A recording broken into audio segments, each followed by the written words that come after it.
Hey everyone, I'm Peter Stories here to guide you today.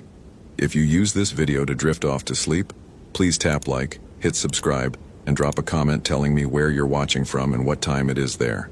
Now settle in, get cozy, and let yourself relax.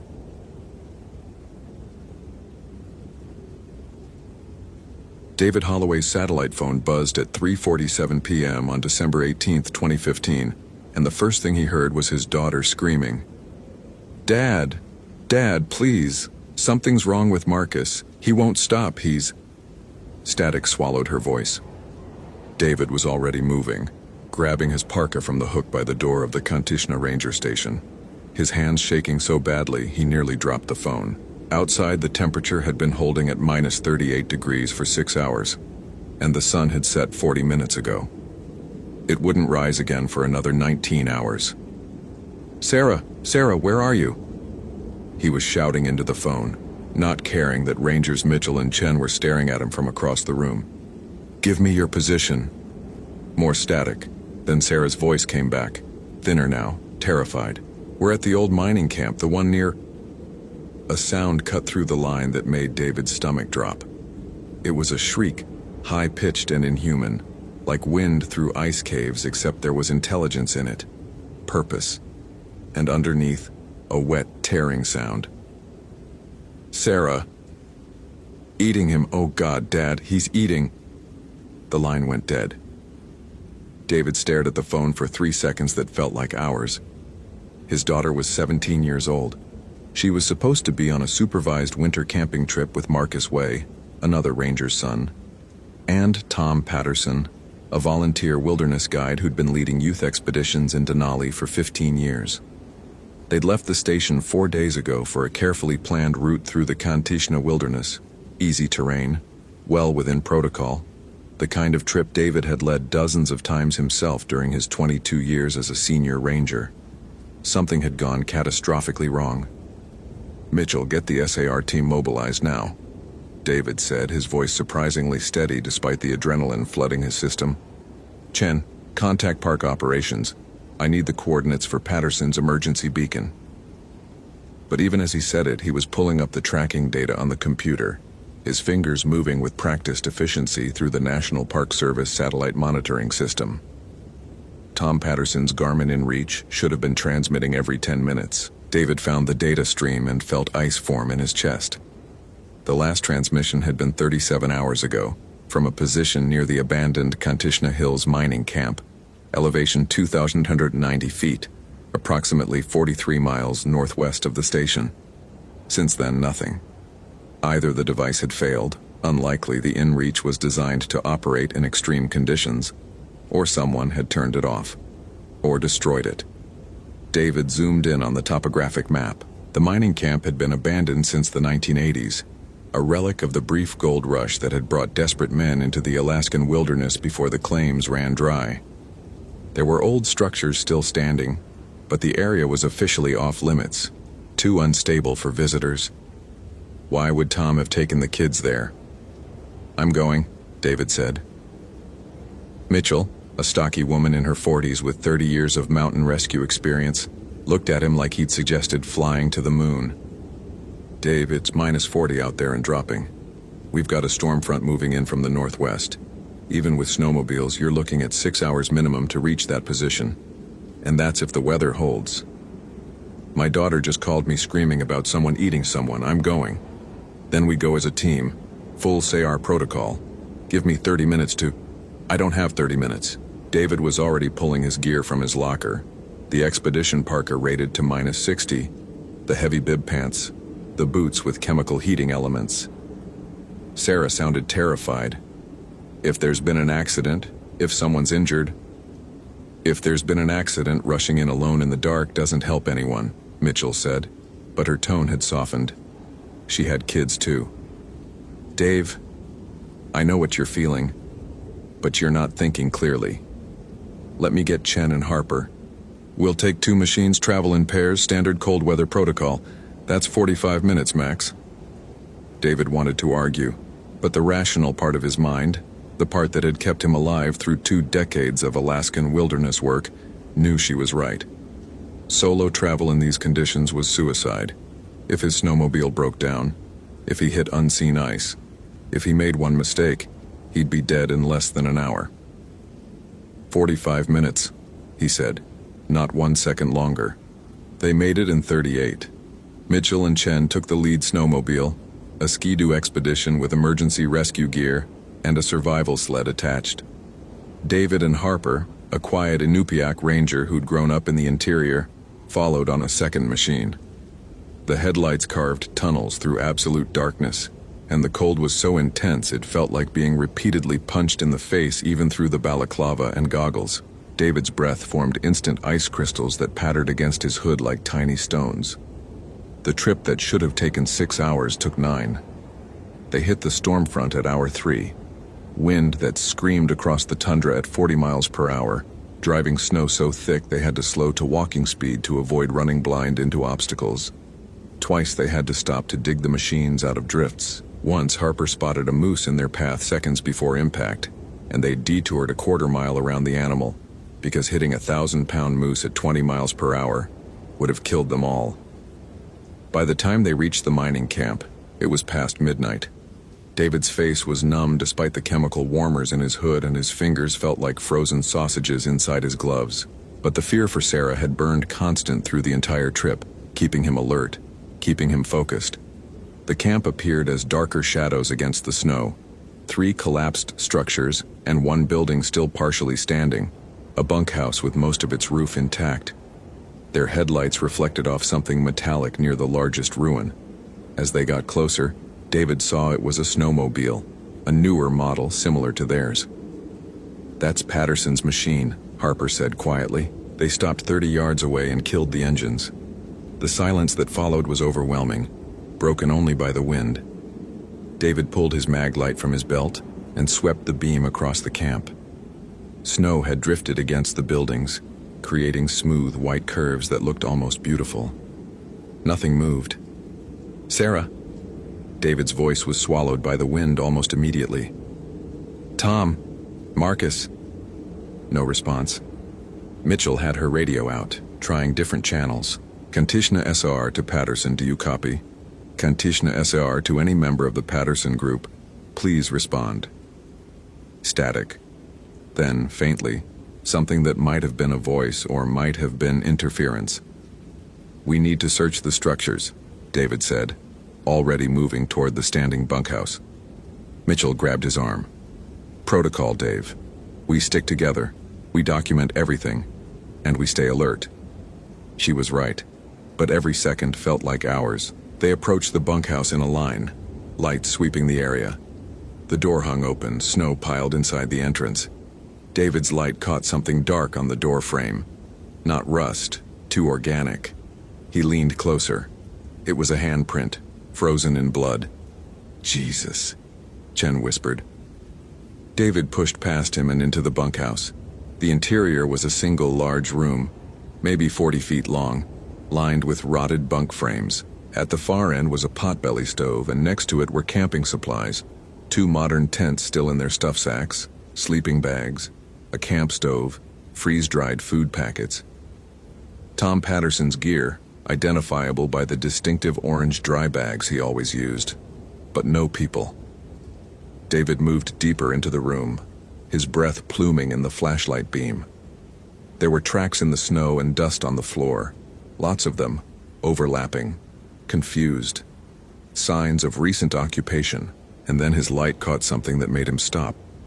In the center of the room was a circle drawn in what looked like ash or charcoal. Inside the circle were symbols, geometric patterns, spirals, shapes that might have been letters in a language David didn't recognize. And at the center of the circle was a pile of bones. Not animal bones. The size and shape were wrong. Human finger bones, arranged in a careful spiral. "What the hell is this?" Mitchell's voice was tight. David forced himself to look away from the bones and scan the rest of the room. There were marks on the walls, scratches, deep gouges in the old wood, and words, carved or written in something dark. "Hungry, hungry, hungry," repeated dozens of times, the letters getting larger and more frantic. "Dave, look at this." Harper was crouched by one of the bunk frames, examining something. David joined him and felt his throat constrict. It was Sarah's jacket, her bright blue North Face parka, the one he'd helped her pick out 3 months ago. There was blood on it, frozen solid, spreading from a tear in the shoulder. Not a lot of blood, but enough. Sarah! David was moving before he'd consciously decided to, running toward the back of the bunkhouse where a doorway led deeper into the structure. Mitchell was shouting behind him, but he didn't care. Couldn't care. His daughter's jacket had blood on it, and she was here somewhere. Had to be here. The back room was smaller, darker. His flashlight beam swept across more bunks, more debris, and then he saw her. Sarah was huddled in the far corner, wedged into the space where 2 walls met. She was alive. He could see her breath pluming in the cold. But she wasn't moving. Her eyes were open, staring at nothing, and she was shaking so violently her teeth rattled. Sarah, sweetheart, it's Dad. David was beside her in seconds, pulling off his gloves to touch her face. Her skin was ice cold, far too cold. Hypothermia, severe. He needed to get her warm immediately. I've got you. You're safe. I'm here. She didn't respond, didn't even seem to see him. He started to lift her, and she suddenly came to life, thrashing, screaming. No, don't take me outside. He's out there. Marcus is out there. Sarah, it's me. It's Dad. You're safe. You don't understand. She grabbed his parka with frozen fingers, her eyes wild. Marcus ate Tom. He ate him. We were running out of food and Tom fell through the ice and broke his leg and we couldn't get him out. And Marcus said we had to do something or we'd all die, and then... She dissolved into sobs that racked her whole body. Mitchell was there with the emergency thermal blanket, wrapping it around Sarah's shoulders. Chen was on the radio calling for medical evacuation. David held his daughter and tried to process what she'd said. Marcus ate Tom. That was impossible. People didn't just... But he remembered the scream on the phone, the wet, tearing sound. Where's Marcus now? David asked gently. Sarah's eyes focused on him for the first time. He changed. After he ate, he changed, got taller. His face got longer. His eyes... She shuddered. His eyes were wrong. Like he was hungry even though he'd just eaten. Like he'd always be hungry. And he left. Went out into the snow. But I could hear him circling the camp, calling my name. He wanted me to come out. David looked at Mitchell, who looked back with an expression that said she was thinking the same thing he was. Severe hypothermia could cause hallucinations, psychotic breaks. Sarah had been out here in brutal cold for at least 30 hours since the last beacon transmission. She'd witnessed something traumatic. Maybe Tom Patterson had died from his injuries. Maybe there'd been an accident with the food supplies. The human mind under extreme stress created narratives to explain the unexplainable. But then Harper spoke from the doorway, his voice carefully neutral. Dave, you need to see this. Outside, the storm had temporarily lessened, and in the beam of Harper's flashlight they could see tracks in the snow. They started from the bunkhouse and led away into the darkness. The tracks were roughly human-shaped, 2 legs, bipedal gait, but they were enormous. Each footprint was at least 18 inches long, and the stride length was over 7 feet. That's not possible, Chen said. No human has feet that big. And look at the depth, Harper said, kneeling by one of the prints. Whatever made these weighs at least 300 pounds, maybe more.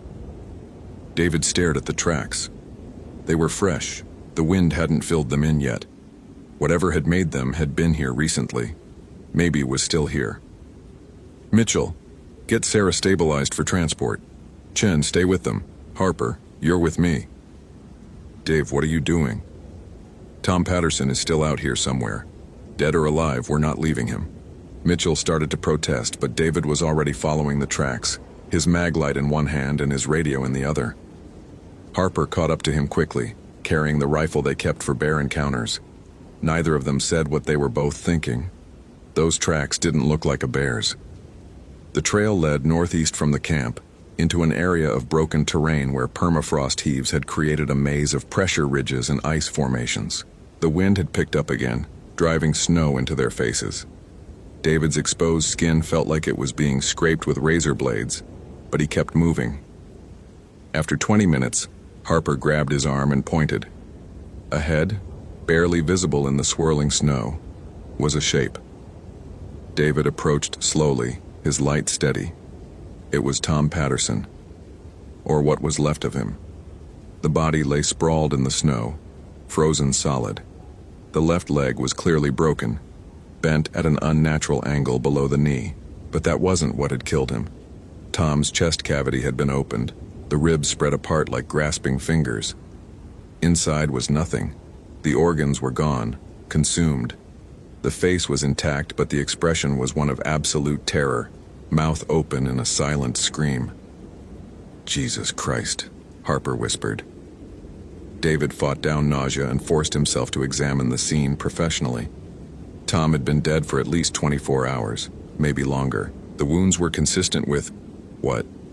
An animal attack? But what kind of animal ate selectively, taking only the organs? And the ribs had been broken from the inside out, as if something had been trying to get out rather than in. No, that wasn't right. He was seeing this wrong, letting Sarah's traumatized account color his perception. Tom had died from the broken leg, from hypothermia and shock. The wounds were post-mortem, from scavengers, except there were no other tracks around the body. Just the enormous footprints leading away to the north. Harper, help me document this. We'll need photos for the investigation. But Harper wasn't listening. He was staring past David, his face gone slack. What the hell is that? David turned. About 50 yards away, standing at the top of a pressure ridge, was a figure. In the darkness and snow, it was hard to make out details, but it was tall, impossibly tall, at least 9 feet. The proportions were wrong, the torso too long, the limbs too thin. As David's flashlight beam touched it, the thing turned its head with a movement that was too fast, too fluid. David saw its face for just a second. It might have been human once. The features were still recognizable, eyes, nose, mouth, but everything was stretched, distorted, the skin pulled tight over a skull that was too large. The mouth opened, and there were too many teeth, all of them sharp. And it was smiling. Run, Harper said quietly. The thing on the ridge made a sound. It started as a whisper, like wind through dead trees, but grew into a shriek that seemed to bypass David's ears and resonate directly in his bones. The sound was hunger given voice, emptiness that could never be filled. They ran. David's training said to never run from predators, but his instincts screamed that this wasn't a predator. It was something else, something worse. They crashed through the snow back toward the camp, and behind them that terrible shriek sounded again, closer. Harper was slightly ahead, the rifle clutched in his hands. He risked a glance back, and his eyes widened. It's gaining! David didn't look. He just ran, his lungs burning in the frozen air, his legs pumping. The camp lights were visible ahead, maybe 200 yards. They could make it. They had to make it. Harper screamed. David spun, bringing his flashlight around. The thing had caught Harper, impossibly fast despite its size. It held him with one massive hand wrapped around his chest, lifted him off the ground. Harper was firing the rifle point blank into the thing's torso, but the bullet seemed to have no effect. The thing leaned its head down, opened that too wide mouth, and bit into Harper's shoulder. The crunch of bone breaking was sickeningly clear even over the wind. David's radio was in his hand without conscious thought. Mitchell, we need immediate evacuation. We're under attack. Harper's down. Then he did something stupid, something he'd never recommend to any ranger under any circumstances. He charged the thing. He didn't have a weapon, didn't have a plan. He just knew that Harper was dying, and Sarah was back at that camp, and he was not going to let this thing, whatever it was, reach his daughter. He slammed into the creature at full speed, using his weight and momentum. It was like hitting a tree. The impact should have knocked him back, but he kept pushing, kept driving forward. The thing dropped Harper and turned its attention to David. Up close, the smell was overwhelming. Rotted meat and decay mixed with something else, something chemical and wrong. The face looming over him had Marcus Way's features, distorted and stretched. The eyes were the worst part. They were aware, intelligent, and absolutely empty at the same time. "Mr. Holloway," it rasped, the voice barely human. "Hungry, so hungry." "Marcus?" David barely recognized his own voice. Was Marcus, ate Tom, became this. The thing's hand closed around David's arm, the grip crushingly strong. Can't stop. The hunger never stops. Need to feed. Need to... Gunfire erupted from behind them. Mitchell had arrived with Chen, both of them unloading their sidearms into the creature. It shrieked again and released David, staggering back. But the bullets didn't stop it. They punched through the torso, leaving visible holes, but no blood came out. The thing looked down at its own wounds with something like curiosity, then turned and ran into the darkness with a speed that shouldn't have been possible. David crawled to Harper. The ranger was still alive, but barely, his breath coming in wet gasps. The shoulder wound was catastrophic, bone visible, tissue torn. They got him onto the transport sled, Mitchell working to stabilize him while Chen called for emergency evacuation. "What the fuck was that?" Chen kept saying. "What the fuck, what the fuck? Get it together," Mitchell snapped, but her hands were shaking too. Back at the bunkhouse, Sarah was where they'd left her, wrapped in the thermal blanket. When she saw David, she started crying again. I told you he changed."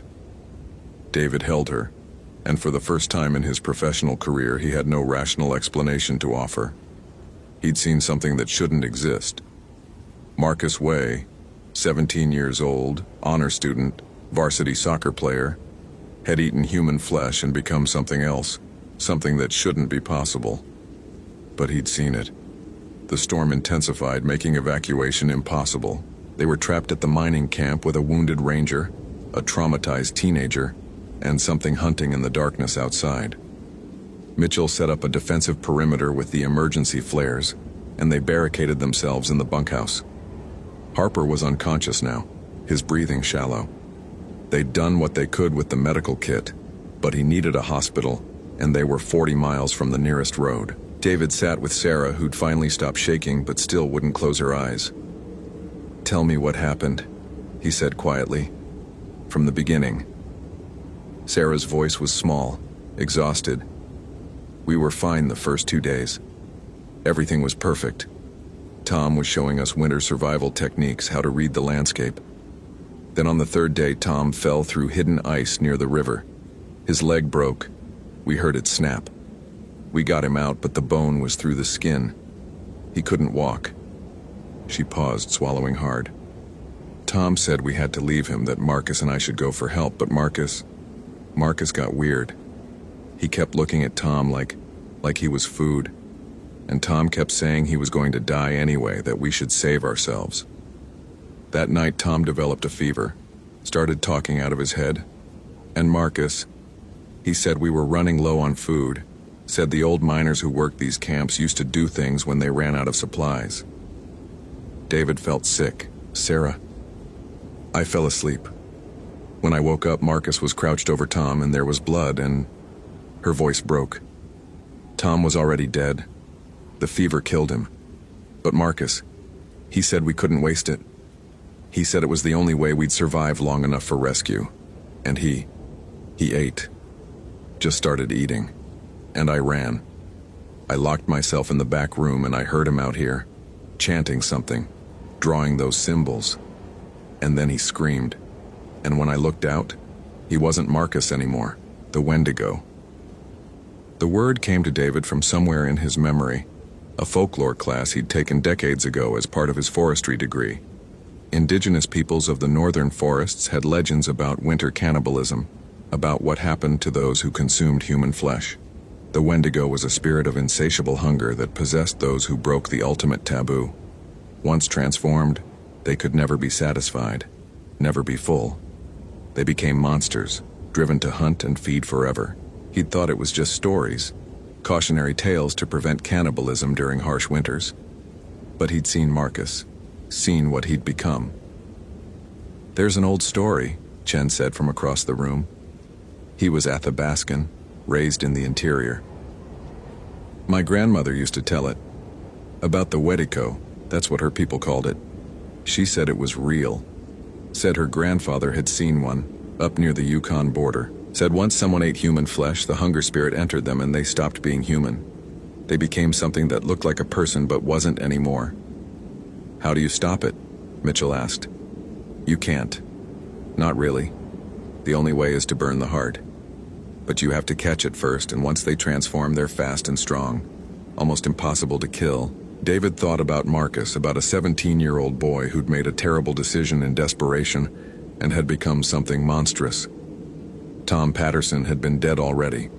Marcus hadn't murdered him. But he'd crossed a line that couldn't be uncrossed. He's going to come back, Sarah whispered.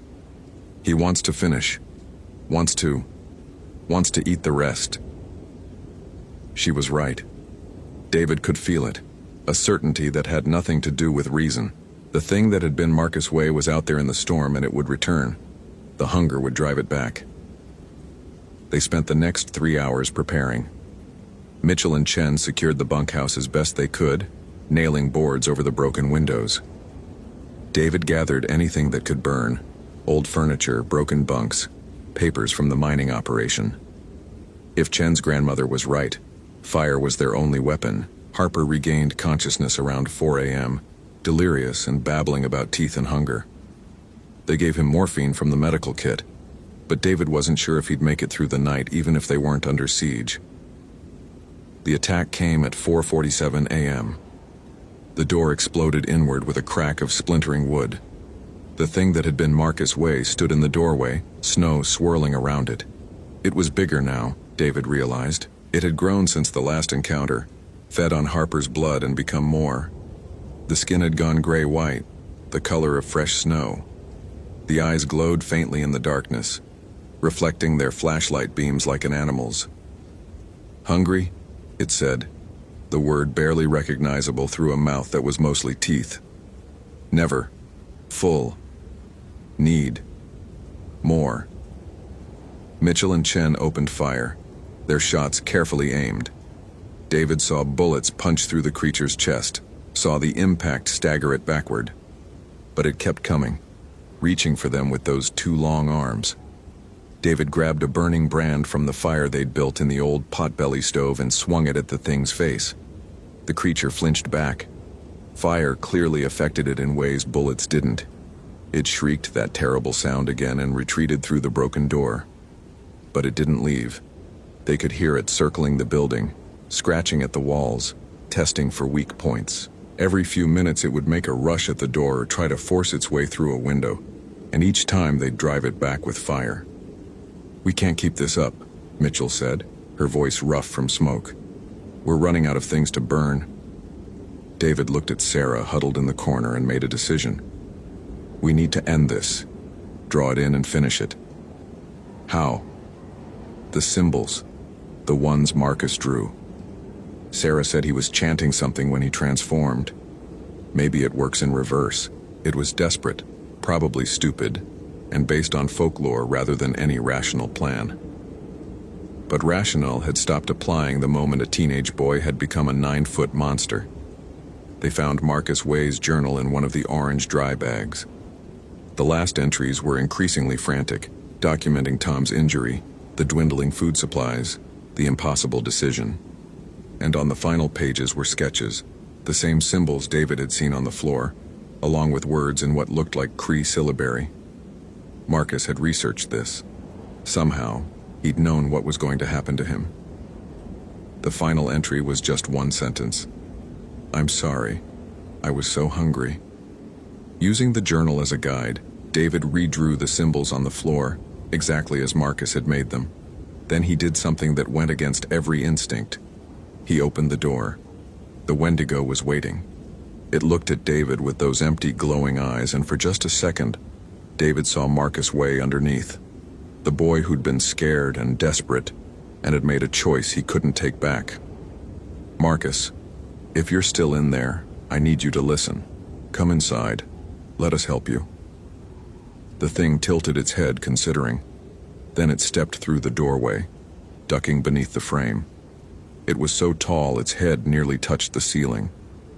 The stench of decay rolled off it in waves. Hungry, it whispered. Please, make it stop. It was still Marcus. Part of him was still aware, still trapped inside this thing he'd become, still suffering. David led it to the circle, the symbols. "Stand here."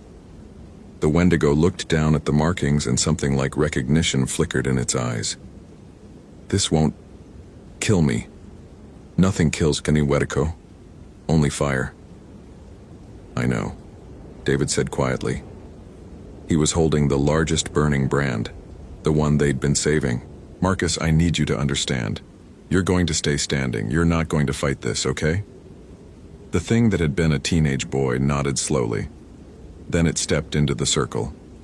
Chen began reading the words from the journal, the Cree syllables sounding strange and ancient in the abandoned mining camp. The Wendigo stood motionless, its body beginning to tremble. The two long limbs started to contract, the distorted features shifting. But the hunger was too strong. The transformation had gone too far. The Wendigo's eyes snapped fully open and it lunged toward Sarah with a speed that made it blur. David didn't think. He drove the burning brand straight into the creature's chest, felt it pierce through the gray skin, felt the heat of the flame spread. The Wendigo shrieked and grabbed David, lifting him off the ground. Its claws punctured his parka, broke through skin. Then Mitchell was there with the camp stove, emptied of propane and now filled with gasoline. She threw it at the Wendigo's feet and Chen lit it with a flare gun. The flames spread instantly, engulfing the creature. It dropped David and staggered backward, its shrieks becoming almost human again. For just a moment, David saw Marcus Way's face, terrified and relieved at the same time. Then the fire consumed it entirely, the body collapsing into ash with impossible speed. The Wendigo burned hotter than normal fire, as if its very existence was fuel. Within minutes, there was nothing left but blackened bones and ash. David stared at the remains of Marcus Way, 17 years old, and thought about hunger, how it could drive people to terrible choices, how it could transform them into something unrecognizable. The storm finally broke at dawn. Medical evacuation arrived 2 hours later. Helicopters from Fort Wainwright, equipped for extreme cold rescue. They airlifted Harper first, still clinging to life. Then Sarah, wrapped in blankets, sedated to help with the trauma. David was the last to leave. Before boarding the helicopter, he looked back at the mining camp one final time. The bunkhouse stood silent in the snow, its interior blackened by fire. Inside, Tom Patterson's bones waited for recovery, and scattered throughout the circle, the ashes of Marcus Way would freeze and eventually be buried by spring snows. The official report stated that Tom Patterson had died from complications of a compound fracture, sustained in a fall through ice. Marcus Way had succumbed to hypothermia while attempting to seek help, his body discovered 1.3 miles from the camp. The symbols in the bunkhouse were attributed to psychological breakdown under extreme stress. Harper survived but retired from the Park Service 6 months later, unwilling to talk about what had happened. Sarah went through counseling, eventually returning to school. She never spoke publicly about the events at the mining camp.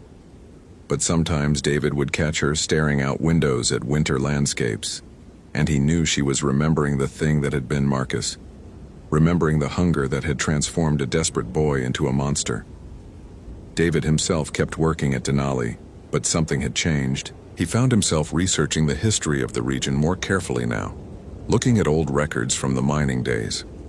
He discovered 7 documented cases of cannibalism in the Kantishna area between 1905 and 1948, all during particularly harsh winters when prospectors had been trapped without supplies.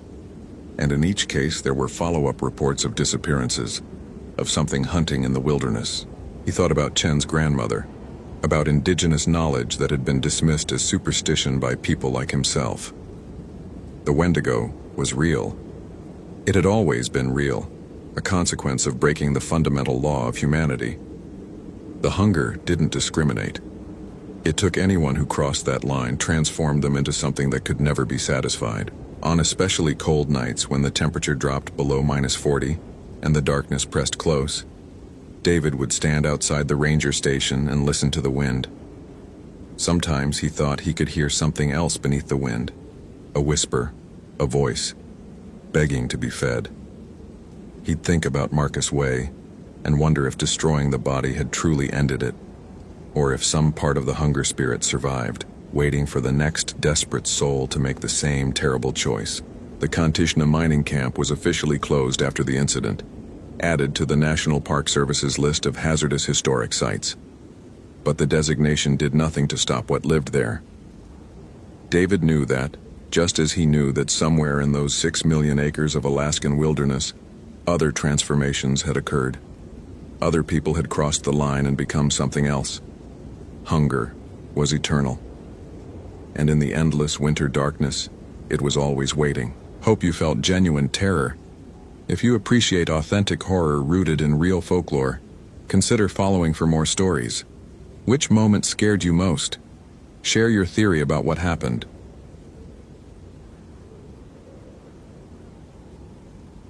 Christopher Wade had been a ranger at Olympic National Park for 14 years, and in that time he'd learned that the Hoh rainforest didn't give up its secrets easily.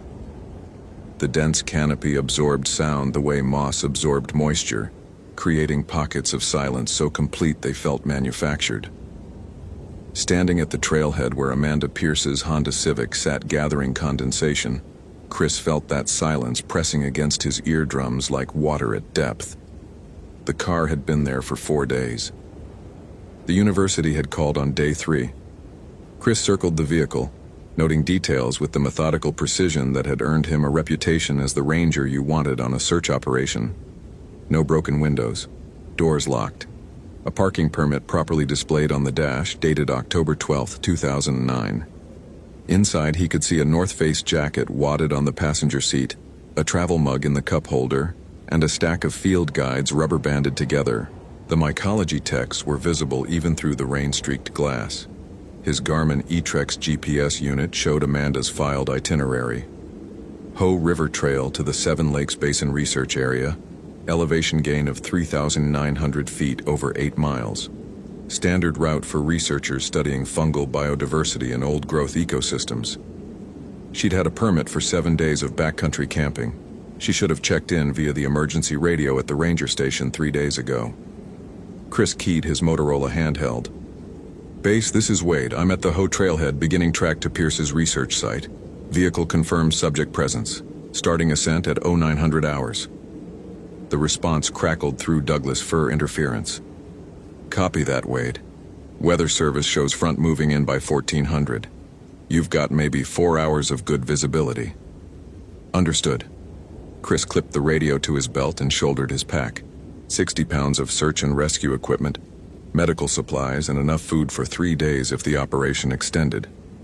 His boots found the familiar trail, and the forest swallowed him within 20 yards.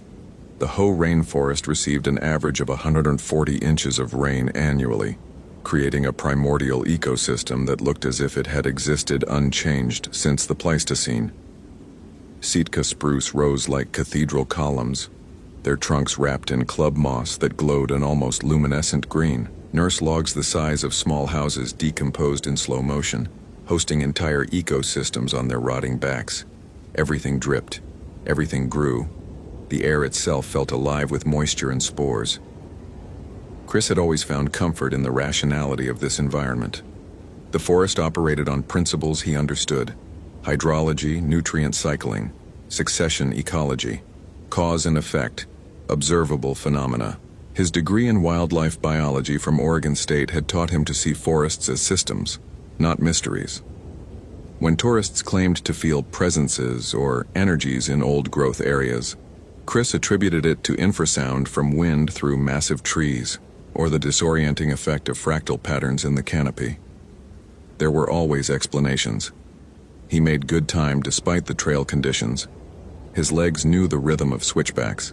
His lungs had adapted to the elevation over years. At mile marker 4, he stopped to check his GPS coordinates against Amanda's filed route. She'd been methodical in her planning. He appreciated that. The permit application showed exact waypoints, estimated arrival times, even her research methodology.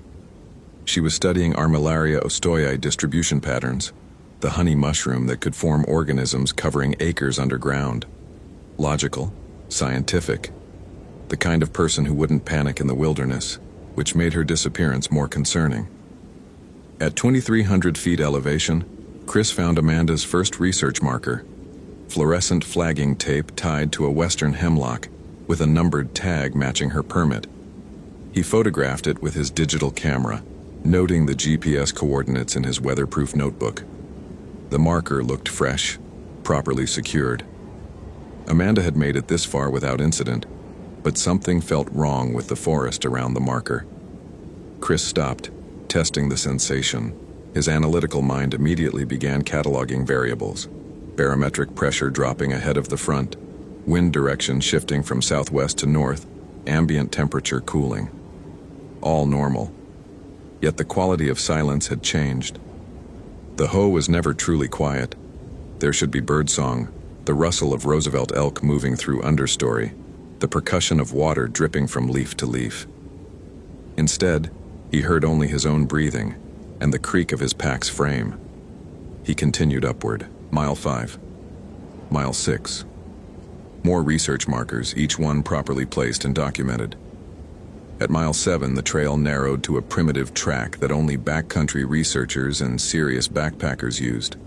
The forest closed in, pressing against the path like something with intent. Chris checked his watch. 12:47. He'd made excellent time. Amanda's research camp should be another quarter-mile ahead, near the junction where Bogachiel Creek fed into the Sol Duc drainage. He could smell water in the air, that mineral scent of glacier-fed streams over bedrock. The camp came into view through a gap in the sword ferns. Chris's forward motion stopped as if he'd hit a physical barrier.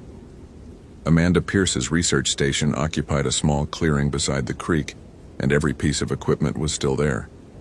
The north face tent stood properly staked, rain fly secured against weather. A titanium cookpot sat on a portable stove, and when Chris approached close enough to look inside, he saw the remnants of instant oatmeal crusted to the bottom. His fingers hovered over the pot's exterior, not quite warm, but not fully cold either. Ambient temperature, but the consistency of the food suggested it had been made within the last 48 hours. The portable weather station she'd set up continued to record data, its small screen displaying temperature, humidity, and barometric pressure readings. A digital audio recorder sat on a flat rock, its LED still blinking red. Recording. Chris pressed the stop button and the display showed 37 hours of continuous audio captured. Amanda's field notebook lay open beside the recorder, protected from rain by a Ziploc bag. The last entry was dated October 14th, 2 days ago. Day 3. Remarkable Armillaria ostoyae fruiting density near confluence. Counted 47 distinct honey mushroom clusters within 20-meter radius. Root systems connecting at least 15 trees. Collected samples A47 through A63. Temperature dropped 15 degrees in last hour, unusual for this system. No weather front showing on portable unit. Localized phenomenon, hearing odd acoustic patterns. Creek sounds wrong, like multiple water sources at different distances, but GPS confirms only one stream within 400 meters. Possible canyon echo effect, though topography doesn't support it. Saw something in peripheral vision 3 times today. White fabric? Lost trail marker? Gone when I turned to look directly. Eye fatigue from microscope work. Very cold now. Can see breath despite outside temp showing 52 degree bars. Instrument malfunction. The entry ended there. Mid-analysis. No sign-off. No evening notes about dinner or plans for the next day. Chris photographed every page of the notebook, then turned his attention to the tent. The zipper was closed, but not locked. Inside, Amanda's sleeping bag lay unzipped and pushed to one side, as if she'd gotten out of it quickly. Her phone, a basic Samsung flip model, sat on top of the bag, showing 3% battery and no signal. That tracked.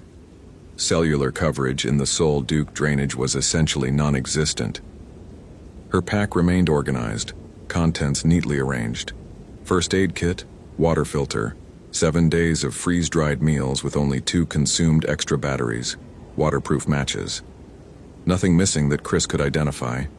No sign of struggle, no evidence of wildlife intrusion, no indication she'd packed up to leave. It was as if Amanda Pierce had simply stood up and walked into the forest.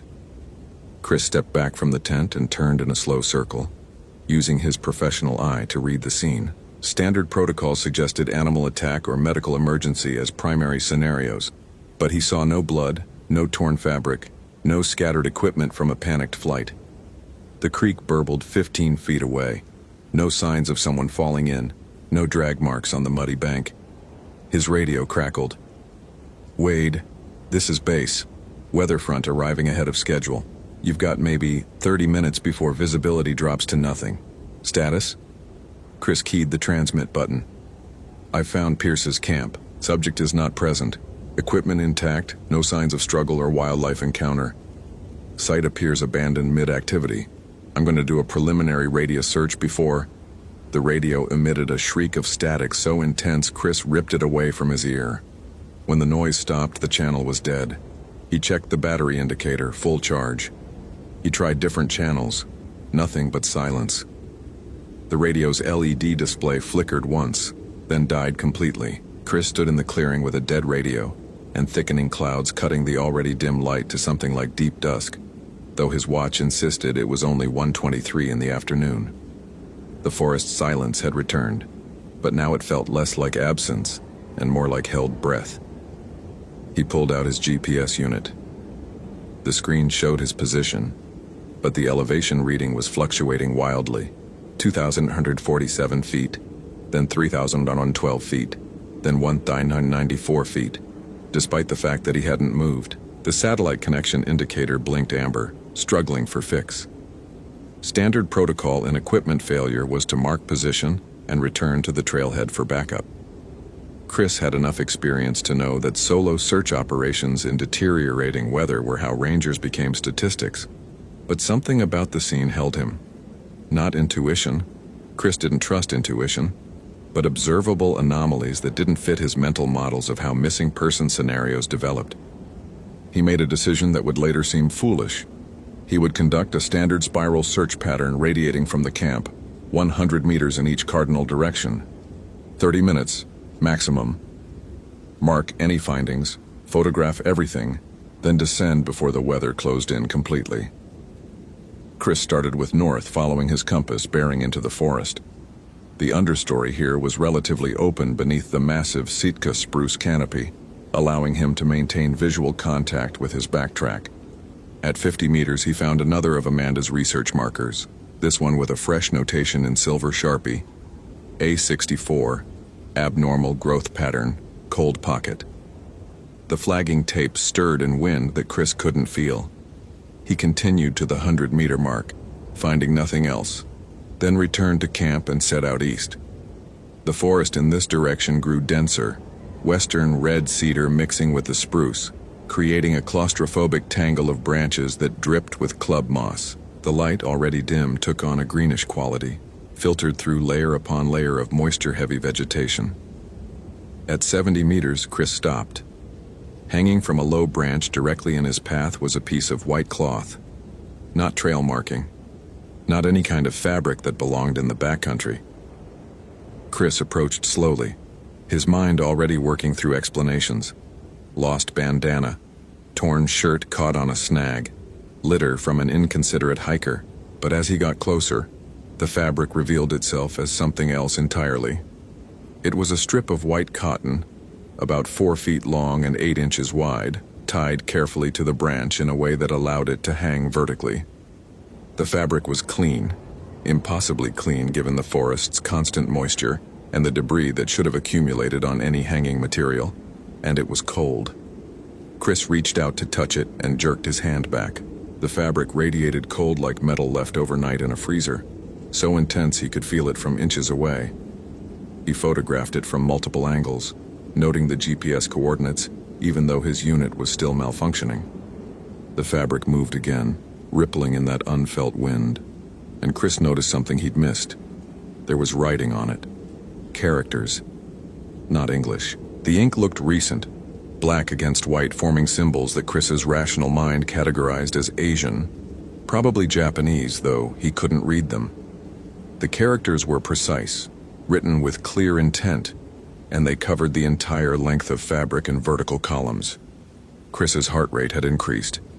He registered this clinically, noting the physiological response: elevated pulse, slight tremor in his hands, heightened sensory awareness.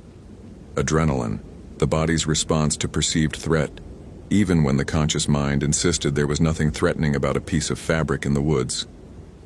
He pulled out his digital camera and zoomed in on the characters, taking high-resolution shots for later analysis. As he lowered the camera, movement registered in his peripheral vision, something white, about 30 meters deeper into the forest. Chris turned his head sharply. Nothing, just cedar trunks and the green gloom between them. He took 3 steps toward where he'd seen the movement. A branch cracked behind him. Chris spun. The clearing where Amanda's camp sat was barely visible through the trees, maybe 60 meters distant. Had he come that far from his search bearing? His compass showed him facing south-southwest when he should have been heading due east.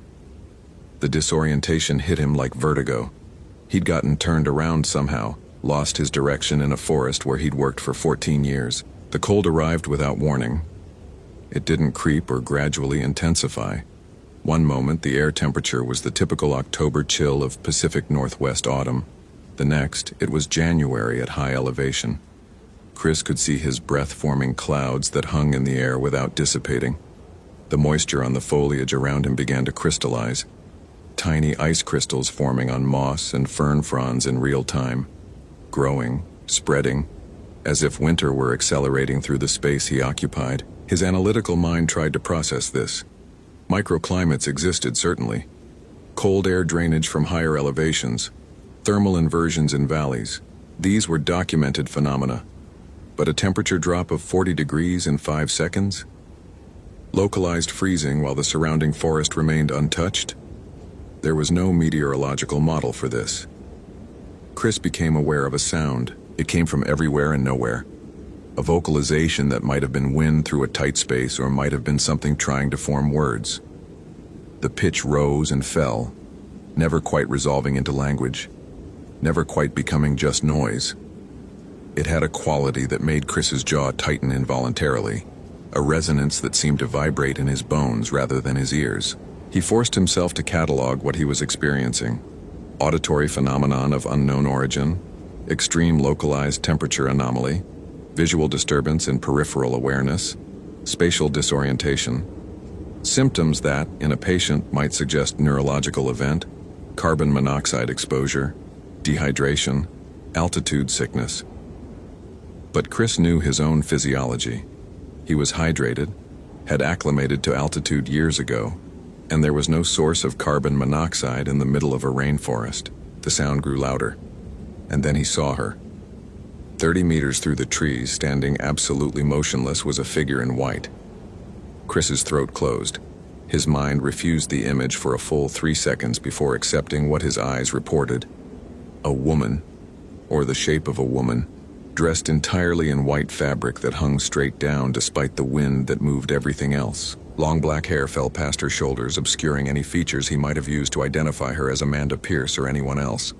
The figure didn't move, didn't breathe, just stood between 2 ancient cedars, impossibly still, impossibly present. Chris tried to call out. His voice emerged as barely a whisper. "Amanda?" The temperature dropped further. The ice crystals on the vegetation had become a shell of frost, spreading outward from where Chris stood in a visible wave, killing the green and replacing it with white. His breath came in rapid, visible bursts. His fingers had begun to ache with cold. The figure in white tilted its head. The movement was wrong. Not the way a human turns to look at something, but mechanical, jerky, as if the neck joints worked on different principles than bone and muscle. The angle continued past what anatomy should allow, 30 degrees, 45, until the head hung at an impossible cant. Chris's legs made the decision his conscious mind was still processing. He ran. He crashed through the understory toward where he thought Amanda's camp should be, his rational faculties breaking down under an input of sensory data that didn't fit any model he possessed. His boots skidded on frost-slicked moss. Low branches whipped his face. The sound followed him. That rising, falling vocalization that might have been wind or weeping or words in a language his brain refused to process. He burst into the clearing and stopped, chest heaving. Amanda's tent was coated in frost. Ice crystals covered every surface, transforming the nylon into something that looked carved from frozen glass. The cookpot had ice radiating from its base in fractal patterns. The audio recorder's LED had gone dark. The campsite had become winter. Chris's mind, trained to analyze and categorize, tried desperately to find framework. Freak weather event. Microclimate. His own perception altered by altitude or stress or equipment fumes. But the forest beyond the clearing remained green and untouched, separated from the frozen camp by a border so sharp it looked drawn with a blade. He grabbed his pack from where he'd left it, feeling frost crack under his fingers. His backup GPS, his paper maps, his emergency beacon. He needed to reach the trailhead, contact the main station, get an explanation for this that fit within the boundaries of the natural world he understood. As he turned to leave, Chris's eyes fell on Amanda's field notebook, still in its Ziploc bag, still open to that last entry. New words had appeared on the page below her final notes, written in the same silver Sharpie she'd been using. "She's so cold. She won't stop looking at me. I can't leave. The cold won't let me leave." The handwriting was Amanda's. The ink was fresh. Chris's hands shook as he photographed the page, the camera's flash reflecting off the frost coating everything. He stuffed the notebook into his jacket and started back down the trail at a pace just short of a full run, his mind fracturing between what he'd seen and what he could accept as real. The trail that had taken him 4 hours to ascend seemed to stretch endlessly downward. His watch showed 2:17. He should reach the trailhead before dark even with the incoming weather. But the forest had changed. The proportions felt wrong. Trees that should have been familiar landmarks appeared in unexpected locations. Twice he passed the same distinctive nurse log, recognizing the exact pattern of moss and fungi growing on its decomposing mass, though his compass insisted he'd maintained a straight bearing.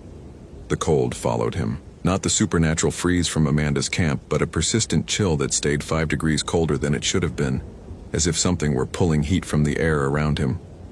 Chris's breath plumed. His joints ached. The moisture in his clothes felt like it was starting to form ice crystals against his skin. At what should have been mile marker 5, Chris found something that stopped him dead. Another strip of white fabric hanging from a branch across the trail. He approached it with the kind of desperate hope that maybe this one would be different, would have some rational explanation. A trail marker he'd forgotten, a piece of Amanda's torn tent that had blown this far. But it was identical to the first. White cotton, impossibly clean, covered in those black Japanese characters, radiating cold like a physical force. Chris stood before it, his scientific training warring with sensory input that violated every principle of natural law he'd spent his adult life studying. Fabric didn't emit cold. Missing persons didn't write new journal entries after abandoning their camps. Temperature didn't drop 40 degrees in localized pockets for no meteorological reason, but he'd seen it, documented it, photographed it, his camera. Chris pulled out his Canon PowerShot and scrolled through the images he'd taken. Amanda's camp, the equipment, the notebook, that first white cloth marker.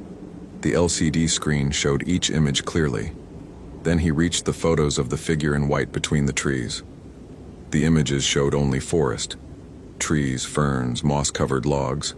No figure, no woman in white.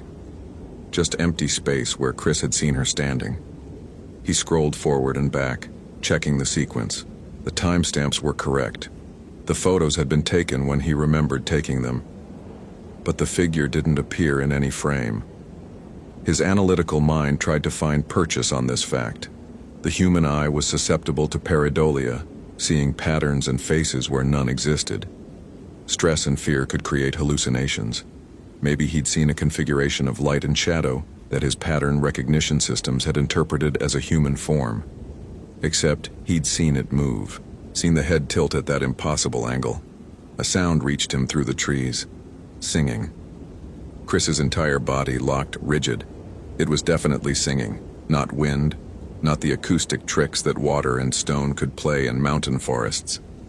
A woman's voice, high and clear, following a melody that rose and fell in patterns Chris didn't recognize.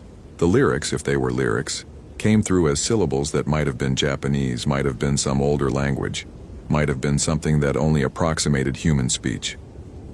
The voice was coming from upslope, from the direction of Amanda's camp. Every instinct Chris possessed screamed at him to run, to put as much distance as possible between himself and that voice. But beneath the fear, a part of him that was still a ranger, still responsible for Amanda Pierce's safety, noted that the voice might be her. Hypothermia caused confusion, disorientation, inappropriate behavior. If Amanda was alive but compromised, she might not respond to calls, might wander, might sing nonsense syllables while her core temperature dropped toward fatal levels. Chris turned and started back upslope, moving toward the voice. His radio remained dead. His GPS showed coordinates that couldn't possibly be correct. The elevation reading had him 800 feet higher than Amanda's camp, despite walking downhill. His compass needle spun lazily, never quite settling on magnetic north. The singing grew louder as he climbed. It had a rhythmic, cyclical quality now, the same phrases repeating with slight variations, building toward something Chris's hindbrain recognized as ritual, even if his conscious mind rejected the category. The temperature continued to drop. Frost formed on his jacket collar. His face had gone numb. He emerged into Amanda's clearing for the second time. The campsite had transformed beyond simple freezing. Ice formations rose from the ground like sculptures, twisting up through the tent's collapsed walls, encasing the cook stove and weather station in crystalline shells. The entire clearing glowed with reflected light from ice surfaces that caught and amplified the dim forest illumination. It looked like a shrine. It looked like a grave. The singing came from the tent. Chris approached slowly, each footstep crunching through frost that shouldn't exist at 2,800 feet elevation in October. The tent's entrance hung open, revealing darkness inside, punctuated by that strange ice glow. The voice came from within, still following that cycling melody, still using those syllables that Chris's language centers couldn't quite parse. He reached the entrance. "Amanda?" The singing stopped. In the sudden silence, Chris could hear his own pulse thundering in his ears, could hear the creak of ice expanding, could hear something breathing that wasn't him. He pulled out his flashlight and aimed it through the tent entrance. Amanda Pierce sat in the corner, her sleeping bag wrapped around her shoulders, her eyes open and staring at nothing. Frost covered her hair, her eyelashes, her lips. She wasn't breathing. She was absolutely certainly dead. Had been dead for at least a day based on the lividity visible on her exposed skin. But she was sitting upright, and her lips were moving, forming the words to that song Chris had been hearing. His mind simply refused. This wasn't real. Couldn't be real. Violated every principle of biology, physics, medicine. Dead bodies didn't sing. Dead bodies didn't maintain posture. Dead bodies didn't have frost forming in real time on their surfaces while Chris watched, spreading outward from the core like something was pulling heat. Not just from the air, but from the fundamental molecular motion that defined temperature. Chris stumbled backward. His boot caught on a tent stake and he went down hard, landing on his back in frost that exploded into powder on impact. Above him, the forest canopy had gone white. Every branch coated in ice, every needle on every conifer transformed into crystal. The dead woman's voice continued singing from inside the tent. And then she emerged. Not Amanda. The figure in white that Chris had seen in the forest, now crawling out of the tent entrance with that same mechanical wrong movement, joints bending at angles that human anatomy didn't allow. Long black hair fell forward, obscuring any face. White fabric, funeral white, Chris's mind supplied, though he didn't know how he knew, hung from a body that moved without seeming to displace air or compress the frost it passed over. The figure stood, or unfolded. The motion didn't follow the physics of standing, didn't use muscles or balance or leverage. It simply transitioned from horizontal to vertical, rising to a height that was too tall, proportions that were almost but not quite human. Chris tried to move. His body wouldn't respond. Not paralysis exactly, but as if the cold had penetrated so deep that it had frozen neural pathways, turned muscle and bone into something that no longer took commands from his brain. He could feel his heart beating, feel air moving in and out of his lungs, but his limbs might as well have belonged to someone else. The figure in white turned toward him. There was a face under that black hair. Chris caught a glimpse of features that might have been beautiful once, might have been human but had become something else. Skin the color of snow, eyes that reflected no light, a mouth that held an expression Chris's pattern recognition systems couldn't interpret, because it wasn't any expression evolution had prepared humans to read. The cold intensified beyond anything Chris had experienced. His breath stopped forming clouds because the moisture was freezing before it left his mouth. Ice crystals formed in his nasal passages. His eyeballs ached. The exposed skin on his face began to burn with cold that felt like fire. The figure raised one arm. If it was an arm, if those were fingers extending from the hand, though they seemed too long and had too many joints. It pointed at Chris, and then it spoke. Not the singing from before. Not any sound Chris could categorize as vocalization. The noise that came from the figure bypassed his ears entirely and manifested directly in his skull. A sensation of words forming from the inside out, meaning without language. Communication that operated on principles Chris had no framework to understand. But he understood it anyway. She had been a woman named Keiko Nakamura. She had died in 1943, 17 years old, from pneumonia, in a camp where the government had imprisoned her family for the crime of Japanese ancestry. Her parents, grief-mad, had carried her body into these mountains and buried her in secret, performing rites they remembered imperfectly, marking the grave with white cloth and prayers in a language they'd been forbidden to teach their daughter. She had died hating the cold barracks, the barbed wire, the casual cruelty of guards who saw her as enemy, hating the cough that filled her lungs with fluid, the fever that burned her brain, the weakness that made her die in a place that wasn't home while war raged and the world forgot her family existed. That hatred hadn't ended with death. It had soaked into the soil, into the roots of trees that grew from her grave, into the mycological networks that connected forest and rot and rebirth. Keiko Nakamura had become something the old stories warned about, an onryo, a spirit of such intense rage that it persisted beyond the grave, seeking vengeance not on specific people, but on the living themselves, on the audacity of continuing to breathe and walk and exist while she was cold and dead and forgotten in the darkness under the mountain. Amanda Pierce had found the grave, had disturbed it while marking her transects, studying her fungi, cataloging the underground networks that spread through the soil where Keiko's body had long since dissolved. And Keiko had noticed. Chris understood all of this in an instant, the knowledge arriving complete and terrible. And he understood something else. Amanda had tried to leave, had packed up her camp, had started down the trail, but the cold had followed her, had surrounded her, had filled her lungs while she ran, had stopped her heart while she called for help into a radio that transmitted nothing but static into air that had grown too cold for sound to travel. The figure lowered its arm. The cold began to recede, not warming but pulling back like a tide, leaving Chris gasping on the frost-covered ground. He could move again, could stand, could turn, could run. He ran, down the trail without looking back, his legs pumping with the desperate energy of prey fleeing a predator, though some part of him understood that nothing was chasing him. The spirit had made its point, had shown him what it was, what it could do, what had happened to Amanda Pierce. It had no interest in Chris specifically. He hadn't disturbed the grave, hadn't violated the burial site. He was just another warm body moving through a cold forest, notable only in that he might tell the story, might spread the knowledge that some places remained haunted, some deaths produced presences that didn't fade with time. The trail still felt wrong, still stretched and compressed in ways that defied topography, but Chris didn't stop to analyze. He ran until his lungs burned, ran until his legs shook, ran until he burst out of the tree line onto the paved parking area where Amanda's Honda Civic still sat gathering moisture. His truck was there, still real, still solid, still part of the world that made sense. Chris fumbled with his keys, dropped them, grabbed them from the frost-free pavement with shaking hands. The truck started on the first try. The heater blasted cold air that would take miles to warm.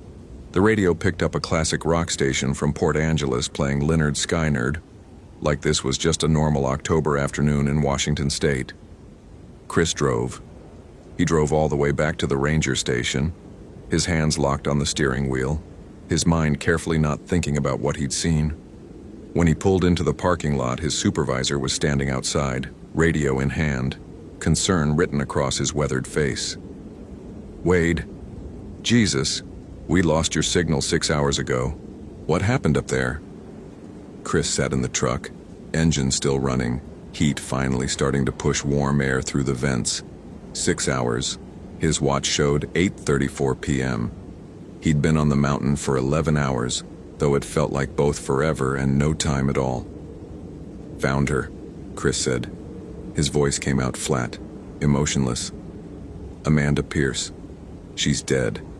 At her campsite near the Salt Duke confluence." "Dead? What? Medical emergency? Exposure?" "Exposure," Chris heard himself say.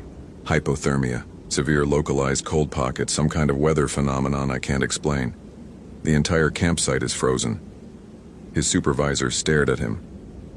"Frozen? Chris, it's 50 degrees out. There's no front moving through." "I know."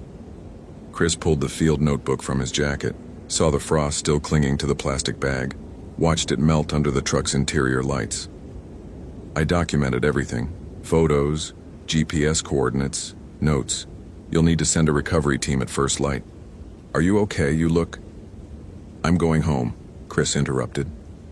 "I'll write a full report tomorrow, but I'm going home now." He put the truck in reverse before his supervisor could respond, before anyone could ask more questions, before he had to try to explain things he didn't have words for. He drove the 45 minutes to his cabin in Forks, seeing nothing of the road, operating on autopilot and muscle memory. Inside, with the doors locked and every light on, Chris finally stopped moving. He sat at his kitchen table and opened Amanda's field notebook, reading through her entries, seeing the progression from scientific observation to growing unease to those final words about cold and being watched. Then he looked at the last page, the one where new words had appeared in her handwriting after she was dead. Below those words, "She's so cold. She won't stop looking at me. I can't leave. The cold won't let me leave." Were more characters in black ink, not English this time, but those same Japanese symbols he'd seen on the white cloth markers. Chris photographed them with hands that still shook. He opened his laptop, uploaded the photo, and spent 3 hours with online translation tools and character recognition software, piecing together meaning from symbols he couldn't read. The characters formed a phrase that appeared in multiple sources about Japanese funeral rites and vengeful spirits. Kore wa urameshiya. Kore wa samui. Kore wa wasurenai. This is grudge. This is cold. This will not be forgotten. Chris shut the laptop. He sat in his kitchen with all the lights on, listening to the ordinary sounds of his cabin settling, the refrigerator humming, the wind moving through Douglas fir outside his windows. Normal sounds. Real sounds. The sounds of a world that operated on principles he understood. But underneath those sounds, so faint he might have imagined it, Chris thought he heard singing. The recovery team found Amanda Pierce's body the next morning, exactly where Chris had reported. The official cause of death was listed as hypothermia, though the coroner noted unusual presentation and couldn't explain why localized freezing had occurred in conditions that weren't conducive to it. The campsite showed evidence of severe frost damage, despite ambient temperatures that remained above freezing throughout the period of Amanda's disappearance. Chris's report was filed. His photographs were archived. His GPS data, unreliable and contradictory though it was, went into evidence. The case was closed as accidental death due to environmental exposure, with a recommendation that backcountry researchers be required to carry more sophisticated emergency communication equipment. Chris requested a transfer 3 weeks later. He was reassigned to Crater Lake National Park in Oregon, where the forests were different, where the geology was volcanic rather than glacial. where no hidden graves from internment camps lay under the soil. He told himself it was for career development. He told himself he needed a change after 14 years at Olympic. He didn't tell anyone about the cold spots he'd started noticing, small things. The air near his bathroom mirror always 10 degrees cooler than the rest of the house. Frost forming on his truck's windshield on mornings when none of his neighbors' vehicles showed ice. The way his breath sometimes plumed visible even inside heated rooms. Minor anomalies. Probably coincidental. Almost certainly his imagination. His mind still processing trauma from that day on the mountain. But Chris kept his thermostat 5 degrees higher than he used to. He avoided forests with old-growth cedars. And sometimes late at night when sleep wouldn't come, he would hear that singing, high and clear, and following a melody from another century, from another culture, from a death that had never properly ended. He never went back to Olympic National Park, never hiked the Hoh River Trail again, and he never ever spoke about what he'd really seen in Amanda Pierce's frozen campsite, about the figure in white that had shown him the difference between the dead who rested and the dead who remembered, because some truths were too large for his analytical mind to contain. Some realities violated the natural laws he'd built his life around, and some cold went deeper than temperature, deeper than weather, all the way down to the level where hatred and grief could persist beyond flesh, beyond time, beyond any scientific framework that tried to explain them away. Chris Wade had been a man who believed in observable phenomena, in cause and effect, in a universe that could be measured and understood. That man had walked into the Hoh rainforest on an October morning in 2009. A different man had walked out, and even now, 2 years later, working in different forests under different trees, that different man kept his cabin warm and his lights on, and his doors locked against a cold that had nothing to do with weather. The cold remembered him, and he suspected it always would. Hope you felt genuine terror. If you appreciate authentic horror rooted in real folklore, consider following for more stories. Which moment scared you most? Share your theory about what happened.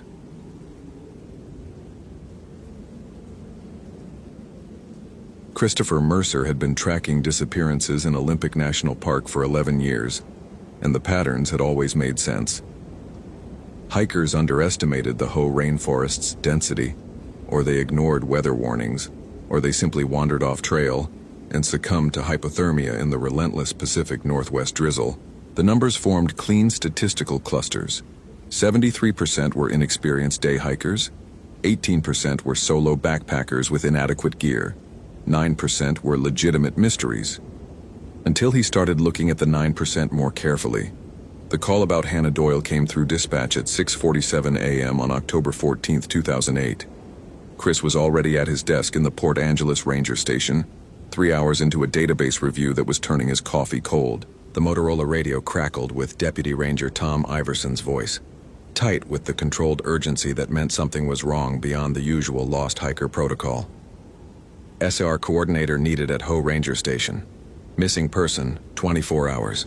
Female, 26 years old, experienced backpacker. Last known position was near the Confluence Trail. Mile marker 4.7. Chris logged the call details with mechanical precision, but something in his mind had already started flagging discrepancies. The Confluence Trail wasn't technical. Hannah Doyle, he pulled up her wilderness permit on the aging Dell desktop, had listed advanced backcountry experience, had filed a proper itinerary, carried a Garmin eTrex GPS unit according to her permit notes. The weather had been overcast but mild, no precipitation, temperatures in the mid-50s. She should have been fine.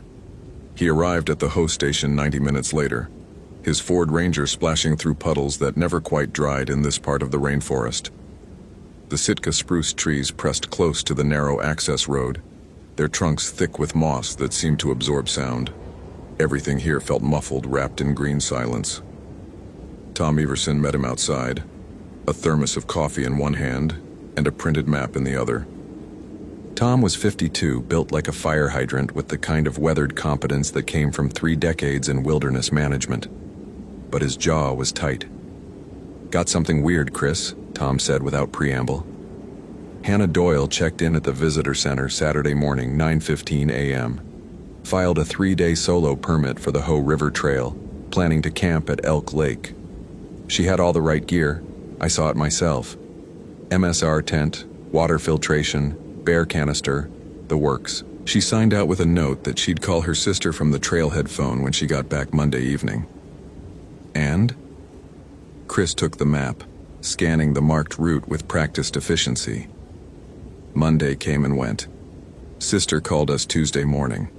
We sent a team up yesterday afternoon, found her camp at Elk Lake. Tents still standing, perfectly set up. Sleeping bags inside, laid out like she was planning to come back to it. Food's in the bear canister, untouched. But her day pack's gone, and so is she. Chris felt the first tickle of wrongness at the base of his skull. Signs of animal activity? None. No tracks around the tent except hers. No disturbance to the camp. It's like she just walked away from a perfectly good setup and vanished. Footprints? Tom's mouth became a thin line. Yeah, that's the weird part. Her prints lead away from camp, heading northeast off trail. We followed them for maybe 200 yards, then they just... Stop. Stop? Not fade. Stop. Like she took a step and then just wasn't there anymore. The ground's soft enough. Plenty of mud and decomposing vegetation. Should have been easy to track, but it's like she lifted off the ground. Chris didn't believe in people lifting off the ground, but he did believe in evidence, and evidence was telling him something was off. He spent the next 20 minutes reviewing the case file, Hannah's permit application, her vehicle registration in the trailhead parking lot, the initial search team's report. Everything documented and reasonable, except for the part where an experienced hiker's tracks vanished in the middle of temperate rainforest. The search team assembled by noon. 6 rangers, including Chris and Tom, plus 2 volunteers from Peninsula Search and Rescue who knew the terrain. Chris distributed maps marked with search grids, assigned radio frequencies, reviewed the protocol. His mind was already running statistical probabilities. Time elapsed since disappearance, weather conditions, available shelter, water sources. The numbers should have pointed toward a reasonable search area, but they weren't lining up the way they should. They hiked in under a ceiling of gray that pressed down between the cathedral arches of ancient spruce and hemlock. The Hoh River Trail was well maintained, but the forest on either side was nearly impenetrable. Massive nurse logs covered in ferns, sword ferns clustered so thick you couldn't see the ground, big leaf maples draped with club moss creating curtains of green. Chris had worked search and rescue in this rainforest for 6 years, and it never stopped feeling like the trees were watching. Hannah's camp sat in a small clearing beside Elk Lake, exactly where her permit indicated. Chris examined it with forensic attention while the team spread out in search patterns. The tent was a North Face VE-25 expedition grade, staked down properly and guyed out against wind. Inside he found the sleeping bag, a Western mountaineering down bag rated to 20 degrees, unzipped and spread open as if Hannah had been sleeping in it and then gotten up. Her clothes were folded neatly in one corner. A paperback novel, some historical thing about the Romanian Revolution, lay face down on top of the sleeping bag with a bookmark 3/4 through. The bear canister held 5 days' worth of freeze-dried meals, all still sealed. Her water filter hung from a loop inside the tent. Her headlamp sat on top of the bear canister, batteries full. What was missing? Her day pack, her GPS unit, 1 fleece jacket, her hiking boots. What that meant? She'd gotten dressed and left camp deliberately, taking only what she'd need for a day hike. But her permit indicated she was staying at this camp, not moving on. Why would she leave a secure camp without telling anyone, without taking her tent down, without even eating breakfast first? Chris photographed everything with his digital Canon, documenting angles and positions. Then he moved outside and began examining the ground. Hannah's boot prints were clear in the soft earth around the tent. Vask women's hiking boots, size 8, distinctive tread pattern. He could see where she'd moved around camp, collecting water from the lake, setting up her tent, walking to the designated bathroom area. All normal patterns. But then, on the northeast side of camp, her prints led away into the forest in a straight line. Tom joined him, and together they followed the trail. The tracks were deliberate, evenly spaced, showing no signs of running or panic. Hannah had been walking with purpose, heading into thick forest with no trail, no landmark, no obvious destination. Chris measured the stride length, 28 inches, consistent and steady. At 194 feet from the camp, the prints stopped. Not faded, not obscured, stopped. Chris knelt, examining the spot. The last footprint was complete, perfectly defined in a patch of mud between two rotting logs. The toe pointed northeast, and then nothing. He looked up, searching for anything that might explain it. A fallen log she might have stepped onto, a rock outcrop, a stream. But there was only more forest, more ferns, more moss. "This doesn't make sense," he said, more to himself than Tom. "You want to hear what really doesn't make sense?"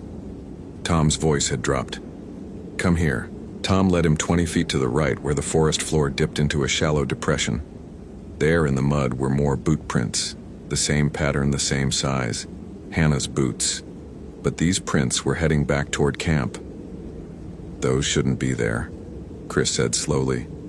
"Yeah, and look at this." Tom pointed to one of the returning prints. Inside Hannah's boot impression was another mark, something that looked like a handprint, but elongated, the fingers too long. The digits pressed deep into the mud, deeper than Hannah's boot print, as if something heavy had stepped there after she had. Chris took 6 photographs of the print from different angles. His hand wasn't shaking. He had excellent motor control even under stress, but something in his chest felt tight. Could be an animal. Bear, maybe. "You ever see a bear print shaped like that?" No, he hadn't. They expanded the search pattern, calling in the teams. For 3 hours they combed the area in careful grids, but they found nothing else.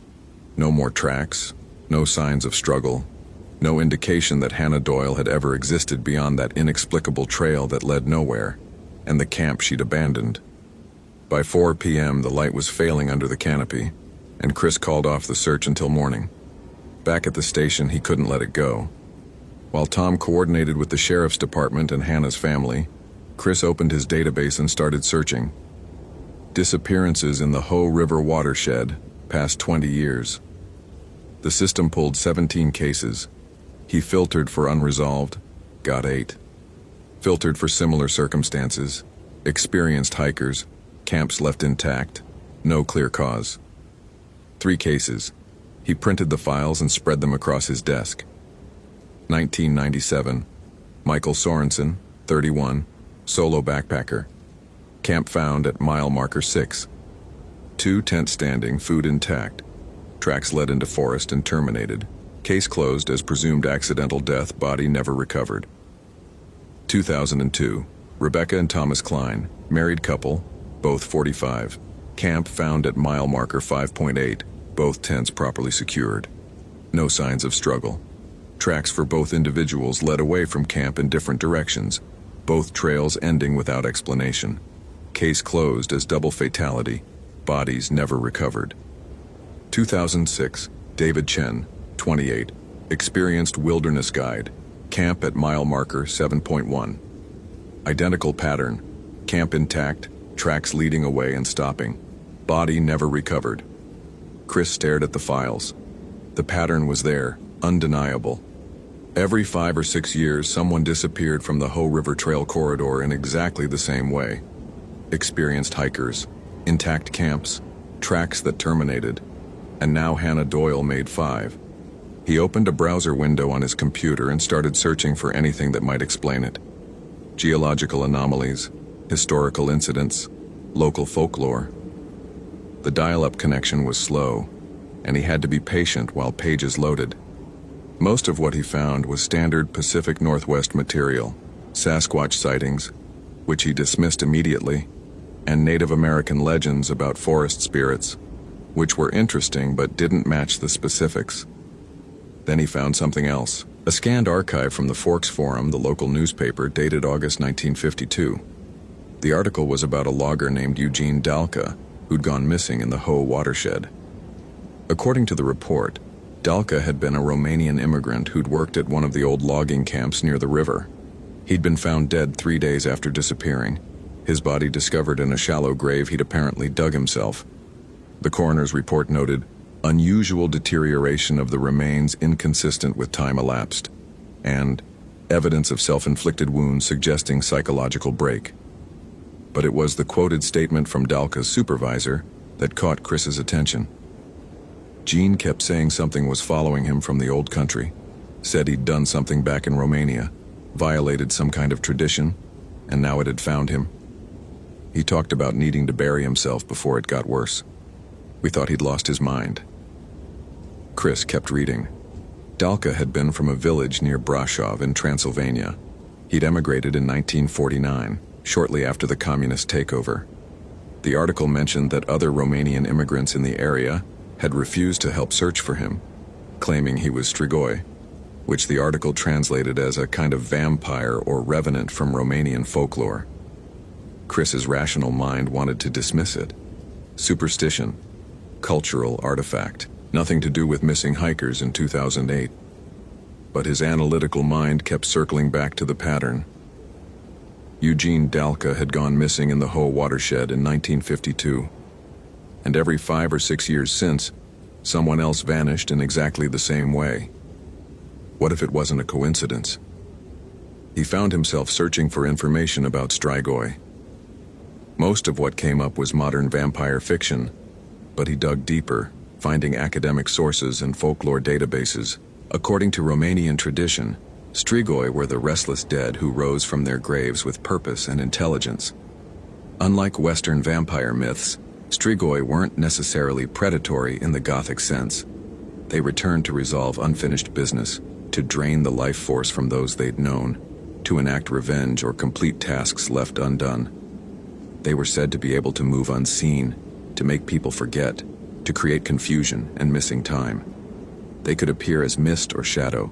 They left specific signs: animals behaving strangely, a sense of oppressive presence, footprints that appeared and disappeared, and sometimes, according to one particularly detailed source, they left marks that looked like elongated handprints where they'd touched the earth. Chris closed the browser window. This was absurd. He didn't believe in vampires or revenants or anything that couldn't be explained by rational analysis. People disappeared in the wilderness for mundane reasons: injury, exposure, animal attacks, bad decisions. The fact that there was a pattern just meant there was an underlying cause he hadn't identified yet. Maybe something about the geography of that particular area made people disoriented. Maybe there were unmapped caves or sinkholes. Maybe there was a psychological factor, some kind of localized panic response triggered by the oppressive atmosphere of the rainforest. But he kept thinking about those elongated fingerprints in the mud. The next morning, Chris returned to the Ho with a different approach.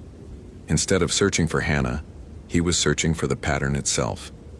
He brought survey maps, a compass, his GPS unit, and a copy of the old newspaper article about Eugene Dalka. Tom came with him, along with Sarah Reeves, a younger ranger who'd grown up in Forks and knew the local history. "You really think there's something to this vampire stuff?" Tom asked as they hiked in. "No," Chris said, "but I think there's a pattern, and patterns have explanations." He'd mapped all 5 disappearance sites on his survey map, and now he was looking for connections. They weren't random. All 5 locations fell within a 2-mile radius, clustered around a specific section of the Ho River, where it curved sharply to the northwest. The elevation was consistent, all between 600 and 650 feet. And when he overlaid the topographic details, he saw something interesting. All 5 sites were near massive Sitka spruce trees, at least 300 years old. "Sarah," he said, "do you know if there were any logging camps in this area in the 1950s? Sarah consulted her notes.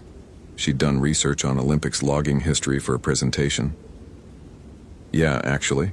There was a camp right around here, operated by Forks Timber until 1954. They mostly cut down in the valley, but there were some old-growth harvests up here too. It shut down after some kind of accident." "What kind of accident?" "Records are spotty, but apparently several workers died. Something about a collapse. The company paid settlements to the families and closed the camp. After that, this whole area became part of the national park." Chris felt pieces clicking together in his mind, but they formed a picture he didn't like. Eugene Dalka had worked at a logging camp in this area. He'd died here in 1952, and ever since, people had been vanishing from this specific zone in a way that defied rational explanation. They reached Hannah's camp by mid-morning. Chris had the team establish a perimeter, and then he began a methodical examination of the surrounding area, moving in expanding circles from the tent. He was looking for anything unusual, disturbed earth, old structures, anything that might explain the pattern. It was Sarah who found it. "Chris, you need to see this." She was standing about 300 yards northwest of the camp, near the base of an enormous Sitka spruce that had to be 500 years old. The tree's roots had created a complex network of channels and hollows in the forest floor, and in one of these hollows, partially obscured by ferns, was a depression in the earth. Chris knelt beside it. The depression was roughly 6 feet long and 2 feet wide, the shape and size of a grave. The earth had settled over time, but when he brushed away the ferns and moss, he could see the outline clearly. "Think that's Dalka?" Tom asked quietly. "Maybe." Chris took photographs, marked the location on his GPS. Then he noticed something else. Around the grave, pressed into the soft earth at regular intervals, were marks. They looked like handprints, but elongated, the fingers impossibly long. The same marks they'd found near Hannah's trail. His rational mind was screaming at him that this meant nothing, that it was coincidence, that there had to be a logical explanation. But he couldn't stop thinking about the folklore he'd read. Strigoi rose from their graves. They returned with purpose. They drained the life from those around them. What if Eugene Dalka had become exactly what he'd feared? "We need to exhume this," Chris said. Tom stared at him. "You want to dig up what might be a 60-year-old grave in the middle of a national park based on a hunch about vampires?" When Tom put it that way, it sounded insane. But Chris couldn't shake the feeling that everything was connected. The pattern of disappearances, the grave, the marks in the earth, the historical records. "I want to understand what happened. We have 5 unsolved disappearances, all following the same pattern. If there's evidence here that explains it, we need to document it." It took until the next day to get authorization. Chris had to file reports, justify the exhumation, coordinate with law enforcement and the park superintendent. But by Friday morning, they had a forensics team from the King County Medical Examiner's Office, along with representatives from the National Park Service and the FBI, who'd taken an interest in the pattern of disappearances. They excavated carefully, documenting everything. At 3 feet down, they found wood, the remnants of a crude casket. At 4 feet, they found bones. The forensic anthropologist, a precise woman named Dr. Cassidy, spent 2 hours examining the remains in situ before allowing them to be removed. Then she called Chris over. "This is unusual," she said. "The body appears to have been buried in a flexed position, almost fetal. That's not standard for American burial practices, but it's consistent with some Eastern European traditions, particularly in rural Romania. Can you tell how he died?" Dr. Cassidy pointed to the skeleton's hands. "There are tool marks on several of the bones, ribs, vertebrae. Looks like they were made perimortem, meaning right around the time of death. And look at this." She indicated the skull. There was a hole in the cranium, just above the left eye socket. That's from a spike or stake driven through the skull post-mortem. Again, not standard American practice, but consistent with certain Eastern European traditions related to preventing the dead from rising. Someone staked him? After he was already dead, yes. Someone went to considerable effort to ensure this body stayed buried. But it hadn't worked. Or maybe it had for a while. Chris thought about the timeline. Dalka had died in 1952, and the first disappearance after that was in 1997. 45 years. What if the stake had held for decades and then something had changed? A tree root breaking the casket? Decomposition weakening the binding? He was thinking like a superstitious fool, and he knew it. But he couldn't stop. That night, alone in his office, Chris couldn't focus on his reports. He kept coming back to one question. If Eugene Dalka had somehow become Strigoi, why was he taking people? What was the purpose? He went back to the folklore sources, reading more carefully. According to tradition, Strigoi could drain life force slowly, sustaining themselves on the energy of the living. They were said to create confusion, to make people forget, to draw victims to them through compulsion. The victims would walk willingly to their doom, and afterward there would be no memory, no trace, just absence. And sometimes, the sources said, if a Strigoi fed enough, it could become strong enough to take physical form again, to return to the world of the living, not as a corpse, but as something that appeared almost human. Chris found himself thinking about Hannah's camp, the book about Romanian history, left open, the neat arrangement of her belongings, the deliberate way she'd walked into the forest as if she'd had a destination in mind. What if she hadn't been running from something? What if she'd been going toward it? His phone rang, making him jump. The caller ID showed Sarah Reeves. "Chris, I found something else." Her voice was tight. "I was going through the old logging camp records at the Historical Society. Eugene Dalka had a daughter. She was 10 when he died. Her name was Elena." "Okay, what about her?" "She's still alive. She lives in Port Angeles. I have her address." Chris drove to Port Angeles that night, arriving at a small house on the west side of town just after 8 p.m. Elena Dalka, now Elena Morrison after 2 marriages, was 76 years old, a tiny woman with sharp eyes and hands that trembled slightly when she opened the door. "You're asking about my father," she said before Chris could explain why he was there. "I wondered when someone would finally come." She made tea and they sat in her living room, which smelled like lavender and old books.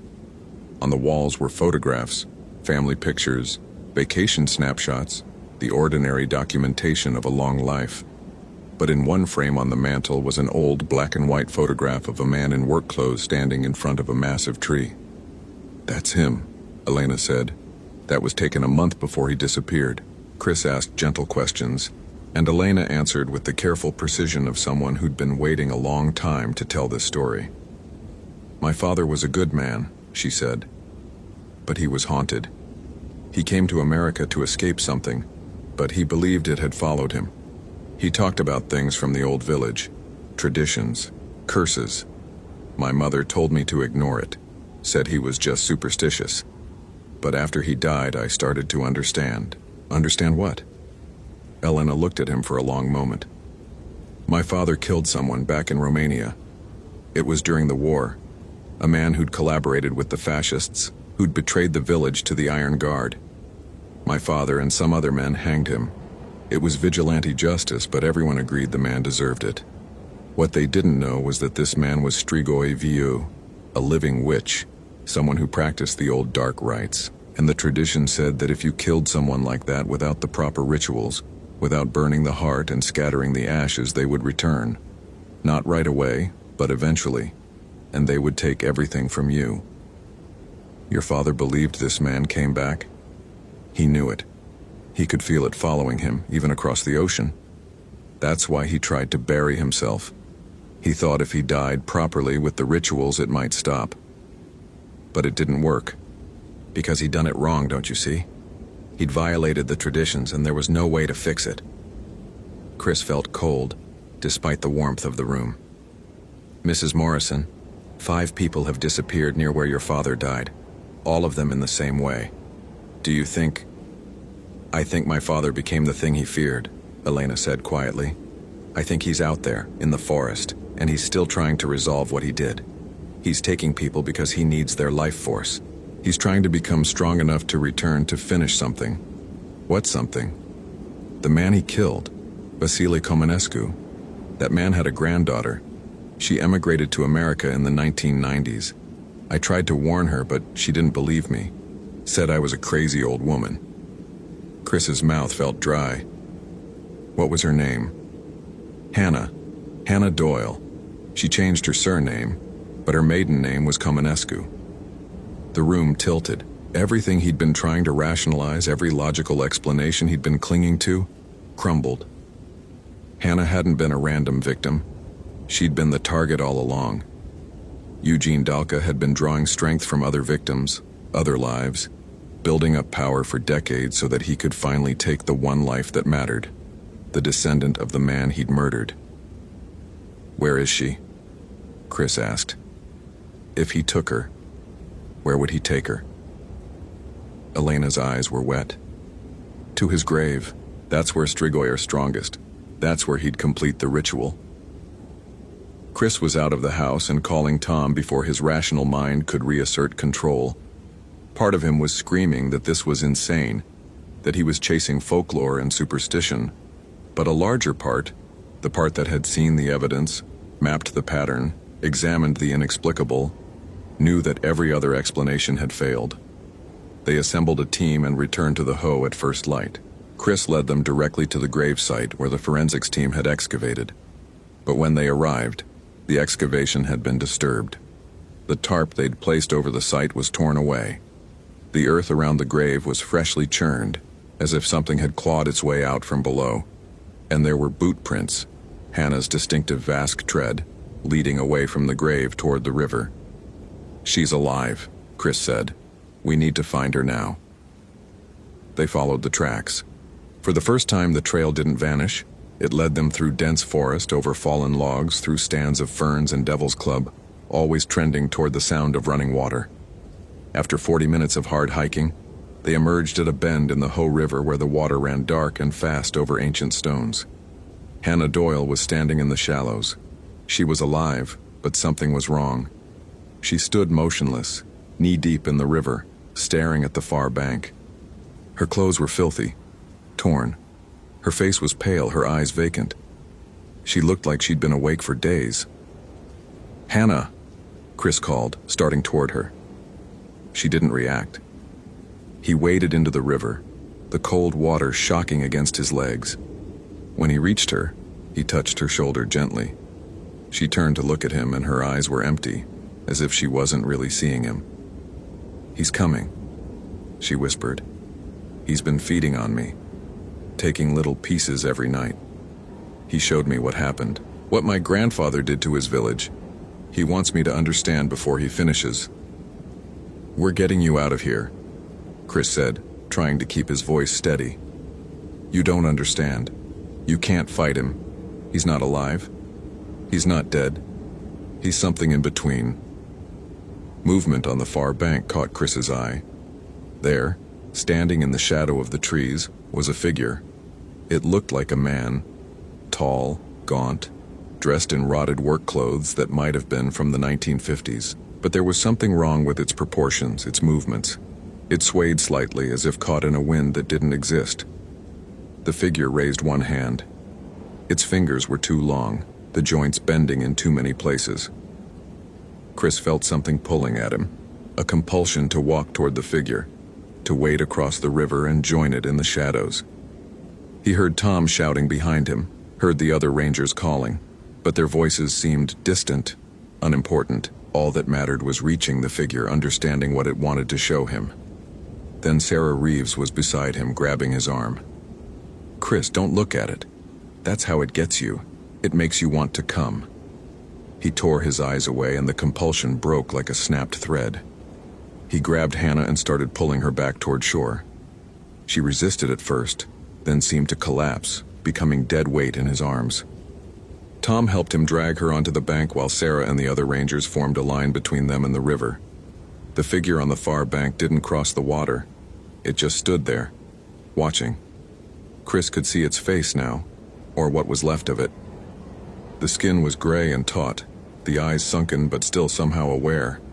It looked like Eugene Dalka from the photograph, but twisted, emptied, sustained by something that wasn't life. "Fire," Sarah said suddenly. "The folklore says fire and iron, and you have to destroy the heart." Chris didn't question how she knew. He pulled out his radio. "We need the forensics team back at the gravesite. Now. And bring whatever they use to excavate. Shovels, picks, anything metal." They retreated from the river, carrying Hannah between them. The figure didn't follow, but Chris could feel it watching, feel its patience. It had waited 60 years. It could wait longer. Back at the gravesite, Dr. Cassidy was already there with her team. "The remains are gone," she said.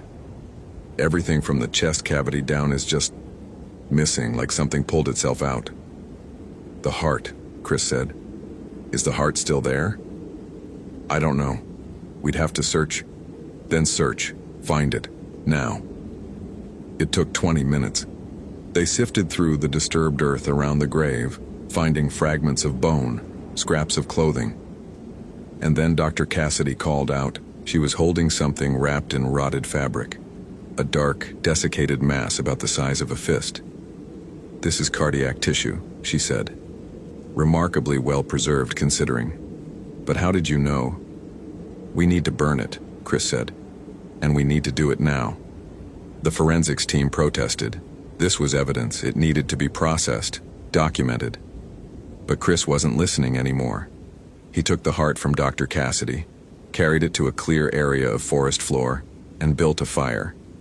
Tom helped him, neither of them speaking. Sarah found a metal stake left behind by the forensics team, one of their survey markers. When the fire was hot enough, Chris dropped the heart into the flames. It didn't burn like normal tissue. It writhed, seemed to pulse, and a sound emerged from it. A scream that might have been wind through the trees, or might have been something else entirely. The sound rose, became unbearable. Chris felt pressure in his head, behind his eyes. The forest seemed to darken even though it was midday. And then Sarah drove the metal stake down through the burning mass, pinning it to the earth. The scream cut off abruptly. The heart burned then, black smoke rising in a thin column. Chris watched it burn completely, making sure nothing remained. When it was done, when there was only ash, he scattered the ashes in the river and watched the current take them away. Hannah Doyle recovered slowly. She spent a week in Olympic Medical Center, being treated for dehydration exposure and what the doctors carefully termed acute dissociative episode. She had no memory of the days she'd been missing, only fragments, walking into the forest, feeling compelled to find something, dreams of a pale man who showed her scenes from a village she'd never visited. The official report classified her disappearance as temporary disorientation due to untreated medication interaction. It satisfied the administrators, closed the case, kept things neat. Chris filed it without protest. Some things couldn't be explained in official reports. But 3 weeks later, when he was reviewing the search records, preparing to archive them, he noticed something. The old newspaper article about Eugene Dalka, the one that had started him down this path, mentioned the names of the other men who'd participated in the vigilante hanging back in Romania. There had been 4 of them in total. Chris opened his computer and started searching. Immigration records, census data, obituaries. It took hours, but he found them. The other 3 men who'd killed Vasile Comenescu had all emigrated to the United States in the years after the war. One had settled in the Cascades near North Cascades National Park. He'd died in 1967. 3 hikers had vanished from that area since then, all in circumstances similar to the Ho disappearances. Another had moved to Montana near Glacier National Park. He died in 1973. 5 unsolved disappearances since then, all following the same pattern. The third had gone to Colorado, settling near Rocky Mountain National Park. Death in 1981. 7 disappearances since then. Chris sat back in his chair, staring at the screen. The pattern wasn't isolated to Olympic. It was replicated across the western United States. Wherever these men had fled, wherever they'd died, they'd all become what they'd feared, and they were all still taking victims, still trying to resolve something that could never be resolved. He thought about reporting it, about trying to warn someone, but who would believe him? He barely believed it himself, and he'd seen it. The evidence could be rationalized away, explained by coincidence and confirmation bias. The truth was too strange, too rooted in folklore that rational people had abandoned centuries ago. So Chris kept the information in a private file on his computer. He marked the locations on a map, tracked the patterns, and sometimes, late at night when he couldn't sleep, he wondered how many other places in the world had similar patterns, similar graves, similar things that had once been human and now existed in the spaces between life and death, sustained by stolen years and unfinished guilt. He thought about Eugene Dalka's daughter, Elena, who'd spent her whole life knowing what her father had become. He thought about Hannah Doyle, who would carry fragments of missing time for the rest of her life. He thought about all the other victims, scattered across decades who'd walked into forests and simply stopped existing because they'd crossed paths with something that shouldn't exist at all. The Hoh rainforest was quiet after that. The investigation was closed. The gravesite was filled in and marked with a discreet historical survey marker. The reports were filed, the evidence was cataloged, and everyone moved on. But Chris went back sometimes, hiking the trails alone. He'd stand near that bend in the river and remember what he'd seen. The figure in the shadows with two long fingers. The way it had pulled at him made him want to cross the water. He'd remember Hannah's vacant eyes and the sound the heart had made when it burned. The rational part of his mind, the analyst who'd spent 11 years tracking patterns and solving mysteries, still insisted there had to be a logical explanation. People disappeared because of mundane causes. Folklore was just stories. The dead stayed dead. But he'd seen the marks in the mud. He'd found the pattern in the data. He'd watched something burn that shouldn't have been able to burn. And sometimes when the fog rolled thick through the rainforest and the light failed early under the canopy, Chris would feel it. That same compulsion. That pull towards something in the shadows. A whisper that maybe he'd gotten it wrong. Maybe burning the heart hadn't been enough. Maybe Eugene Dalka was still out there, waiting with the patience of the dead for another descendant of Vasile Comanescu to wander into his forest. Chris would turn back then, returning to his truck, to his reports, to the comfortable lie of rational explanation. But the feeling would follow him, and he knew it always would. Because once you'd seen behind the pattern, once you'd glimpsed what actually lived in the spaces between the trees, you couldn't unsee it. The forest remembered. And the dead, it turned out, didn't forget. Hope you felt genuine terror. If you appreciate authentic horror rooted in real folklore, consider following for more stories. Which moment scared you most? Share your theory about what happened.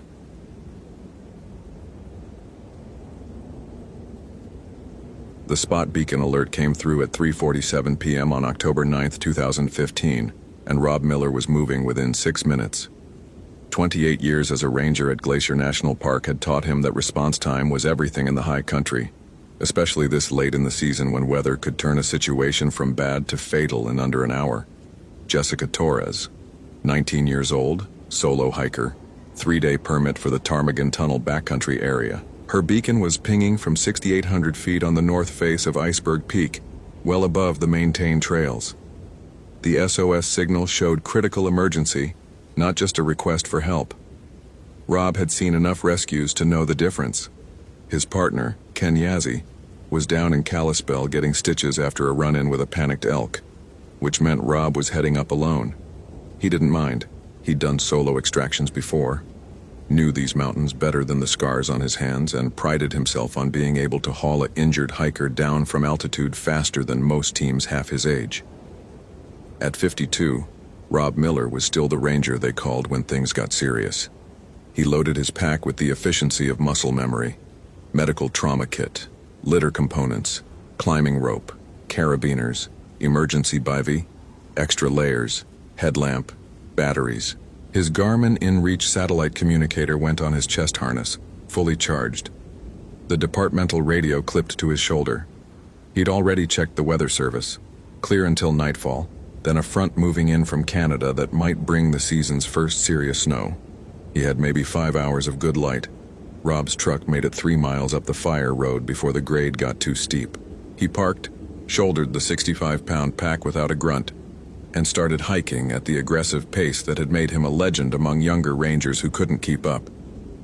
The Iceberg Lake Trail was familiar territory, a route he'd patrolled hundreds of times. 7 miles to the lake, then another brutal 2 miles of off-trail scrambling to reach Jessica's last known position. The forest at lower elevations showed the transition into autumn. Aspen gold against evergreen, huckleberry bushes gone red, the smell of dying leaves and cold soil. Rob's boots found their rhythm on the packed dirt trail, his breathing steady despite the climb. His knees ached like they always did these days, but he ignored them. Pain was just information, and Rob had learned long ago not to let information dictate action. At mile marker 3, he passed a group of day hikers heading down, their faces flushed from exertion. They recognized his uniform and stepped aside, one of them asking if everything was okay. Rob gave them the professional smile and the standard line. "Just a routine check. You folks have a good evening. No need to worry civilians about a possible rescue in progress. No need to mention the knot of unease that had been tightening in his gut since he'd seen Jessica's permit application 3 days ago. Solo hiker. First major backpacking trip. October in the high country. Rob had tried to warn her off when she'd filed the permit, suggested she wait until spring, maybe bring a partner. But she'd been polite and determined, showed him her gear list and her prepared route, promised she'd check in via her spot beacon daily. She'd seemed competent enough. They usually did. The trail steepened as he gained elevation, switchbacking through increasingly sparse timber. Rob checked his watch, 4:52 p.m., making good time. Another hour to the lake, then the hard part, scrambling up scree slopes and exposed ridge to reach Jessica's position. He pulled out his radio and keyed the transmit button. "Base, this is Miller. I'm at mile 5, estimate arrival at beacon location by 1900 hours. Weather's holding. Over." The response came back scratchy with distance. "Copy, Miller. Be advised, beacon signal has moved approximately 150 meters north-northeast in the last 40 minutes. Subject may be mobile. Over." Rob stopped walking. Jessica was moving. That could be good. Meant she wasn't incapacitated. Or it could be bad. Meant she was lost, disoriented, possibly hypothermic, and wandering. At 6,800 feet, with temperatures dropping toward freezing, wandering was a death sentence. "Copy that, base. Adjusting approach vector. Miller out." He picked up his pace, pushing through the fatigue that was starting to accumulate in his thighs. The trail broke out of the timber into alpine meadow country, and Rob got his first clear view of the high peaks. Iceberg Peak rose like a broken tooth against the sky, its north face still holding patches of last winter's snow, despite months of summer sun. The late afternoon light turned the rock faces orange and cast long shadows across the talus slopes. Beautiful and lethal, like everything in this country. The meadows were empty of wildlife. Rob noticed this with the part of his mind that automatically cataloged environmental details. No marmots whistling warnings, no pikas moving between rocks, no mountain goats on the cliffs above. The absence felt wrong, though he couldn't articulate why. Animals cleared out before storms sometimes, but the weather was still hours away. At Iceberg Lake, Rob paused only long enough to refill his water bottles and check his GPS. The lake sat in a cirque carved by glaciers, surrounded by 1,000-foot walls of stone. The water held that impossible turquoise color that came from glacial flour suspended in meltwater. Icebergs, actually chunks of avalanche debris, floated near the far shore despite the season. The place felt like the end of the world, beautiful and indifferent and ancient. Jessica's spot beacon showed 8 miles north-northeast, elevation 7,100 feet, straight up the mountain, through terrain that required hands as much as feet. Rob studied the slope, plotting his route through the scree fields and rock bands. The sun was dropping toward the western peaks. He had maybe 90 minutes before he'd need his headlamp. He started climbing. The scree was loose and treacherous, every step sliding backward 6 inches for every foot of forward progress. Rob used his trekking poles for balance, his breath coming harder now at altitude. His thighs burned. Sweat soaked his shirt despite the cold. This was the kind of terrain that destroyed ankles and knees, where one wrong step could send you tumbling down 1,000 feet of rock. Rob had extracted enough broken bodies from these slopes to know. At 6,400 feet, he found the first sign of Jessica Torres. A blue stuff sack lay wedged between 2 rocks, its contents spilled across the talus. Rob recognized it as a bare canister bag, the kind backpackers use to store food. He knelt and examined the scattered items, energy bars and torn wrappers, a plastic bag of trail mix with its contents scattered, a water bottle with teeth marks punched through the plastic. Teeth marks. Big ones. Rob pulled out his radio. "Base, this is Miller. I've found evidence of possible bear encounter at 6,400 feet. Food cache destroyed. Obvious signs of predation, advising grisly presence in area. Over. The response took longer this time. Copy, Miller. Do you want to abort and wait for backup? Rob looked up at the mountain. Jessica's beacon was still pinging from 700 feet above him. If she was injured, if she was bleeding, if she was going into shock, every minute mattered, and he'd handled bear situations before. Had his canister of bear spray on his chest harness, knew how to make noise, knew how to move through grisly country without triggering an attack. Negative, base. Continuing to subject location. Miller out. He stood and kept climbing, now making noise every 30 seconds, calling out, "Hey bear, coming through," and watching the rocks above for movement. The light was fading fast, the temperature dropping with it. Rob could see his breath now, little puffs of vapor that disappeared into the thin air. At 6,800 feet, he found Jessica's camp, or what was left of it. The tent had been shredded, not just damaged, completely destroyed, ripped into strips of fabric that fluttered from the rocks where they'd caught. The aluminum poles were bent into L shapes, snapped by force that made Rob reassess the situation. Grizzlies were strong, but this looked like something had attacked the tent with systematic violence. Jessica's sleeping bag lay 30 feet away, torn open, the down filling scattered across the rocks like snow. But there was no blood. Rob searched the area carefully, examining every rock and piece of equipment. No blood on the tent fabric, no blood on the sleeping bag, no blood pooled in the rocks. Whatever had happened here, Jessica hadn't been injured in the tent. Her spot beacon sat on a flat rock, still blinking its red SOS. The device was undamaged, which meant she'd activated it deliberately and then left it here. Why? Rob picked it up and checked the display. Battery at 73%. Signal strong. Last SOS sent 12 minutes ago. Fresh. Jessica, Rob's voice echoed off the rock faces. Jessica Torres, this is Park Service. Call out if you can hear me. The echo came back empty. No response. No sound except wind moving across stone. Rob turned in a slow circle, scanning the terrain. The campsite sat in a small depression surrounded by broken cliffs and talus fields. Limited visibility in all directions. He pulled out his headlamp and clicked it on.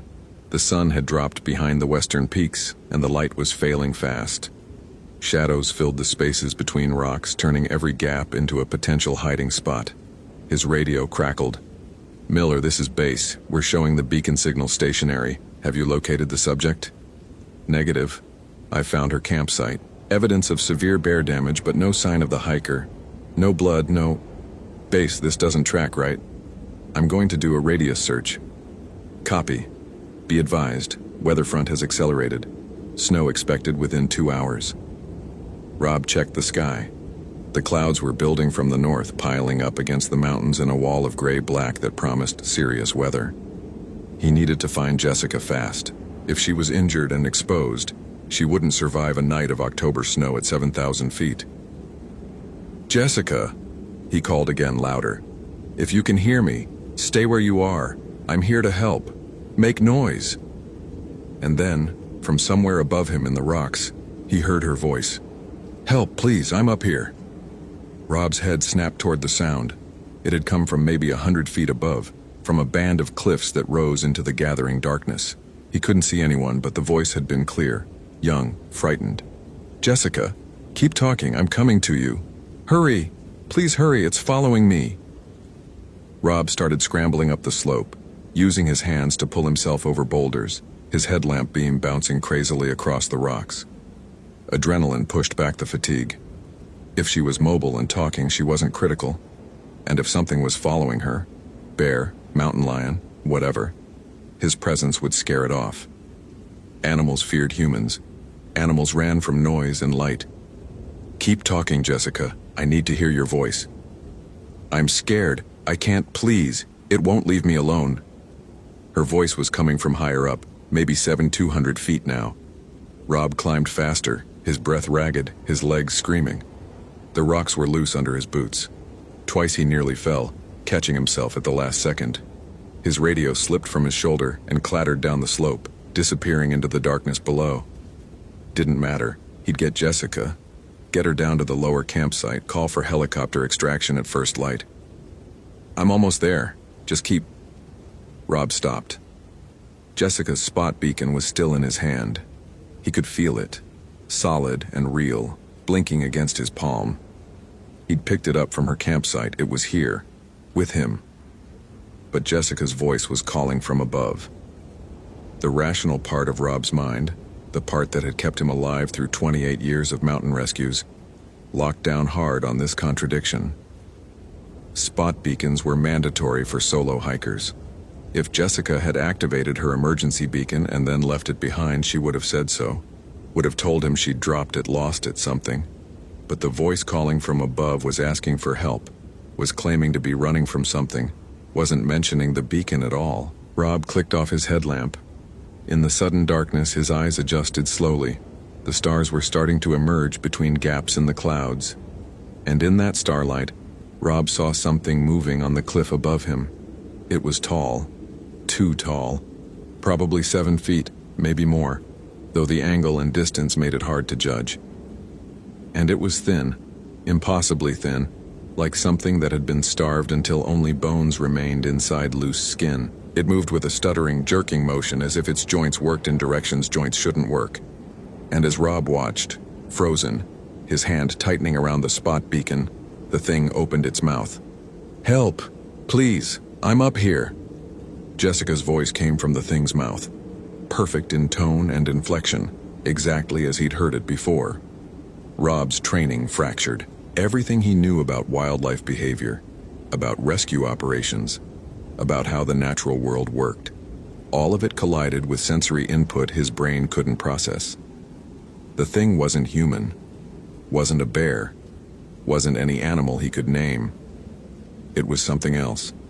Something his rational mind rejected even as his eyes confirmed it was real. The creature tilted its head, that same wrong, mechanical movement, and made another sound. This time it was his own voice. "Jessica, keep talking, I'm coming to you." His voice. Perfect. Every inflection, every tone, played back like a recording but coming from that thing's mouth. Rob did what 28 years of experience had taught him to do. He ran.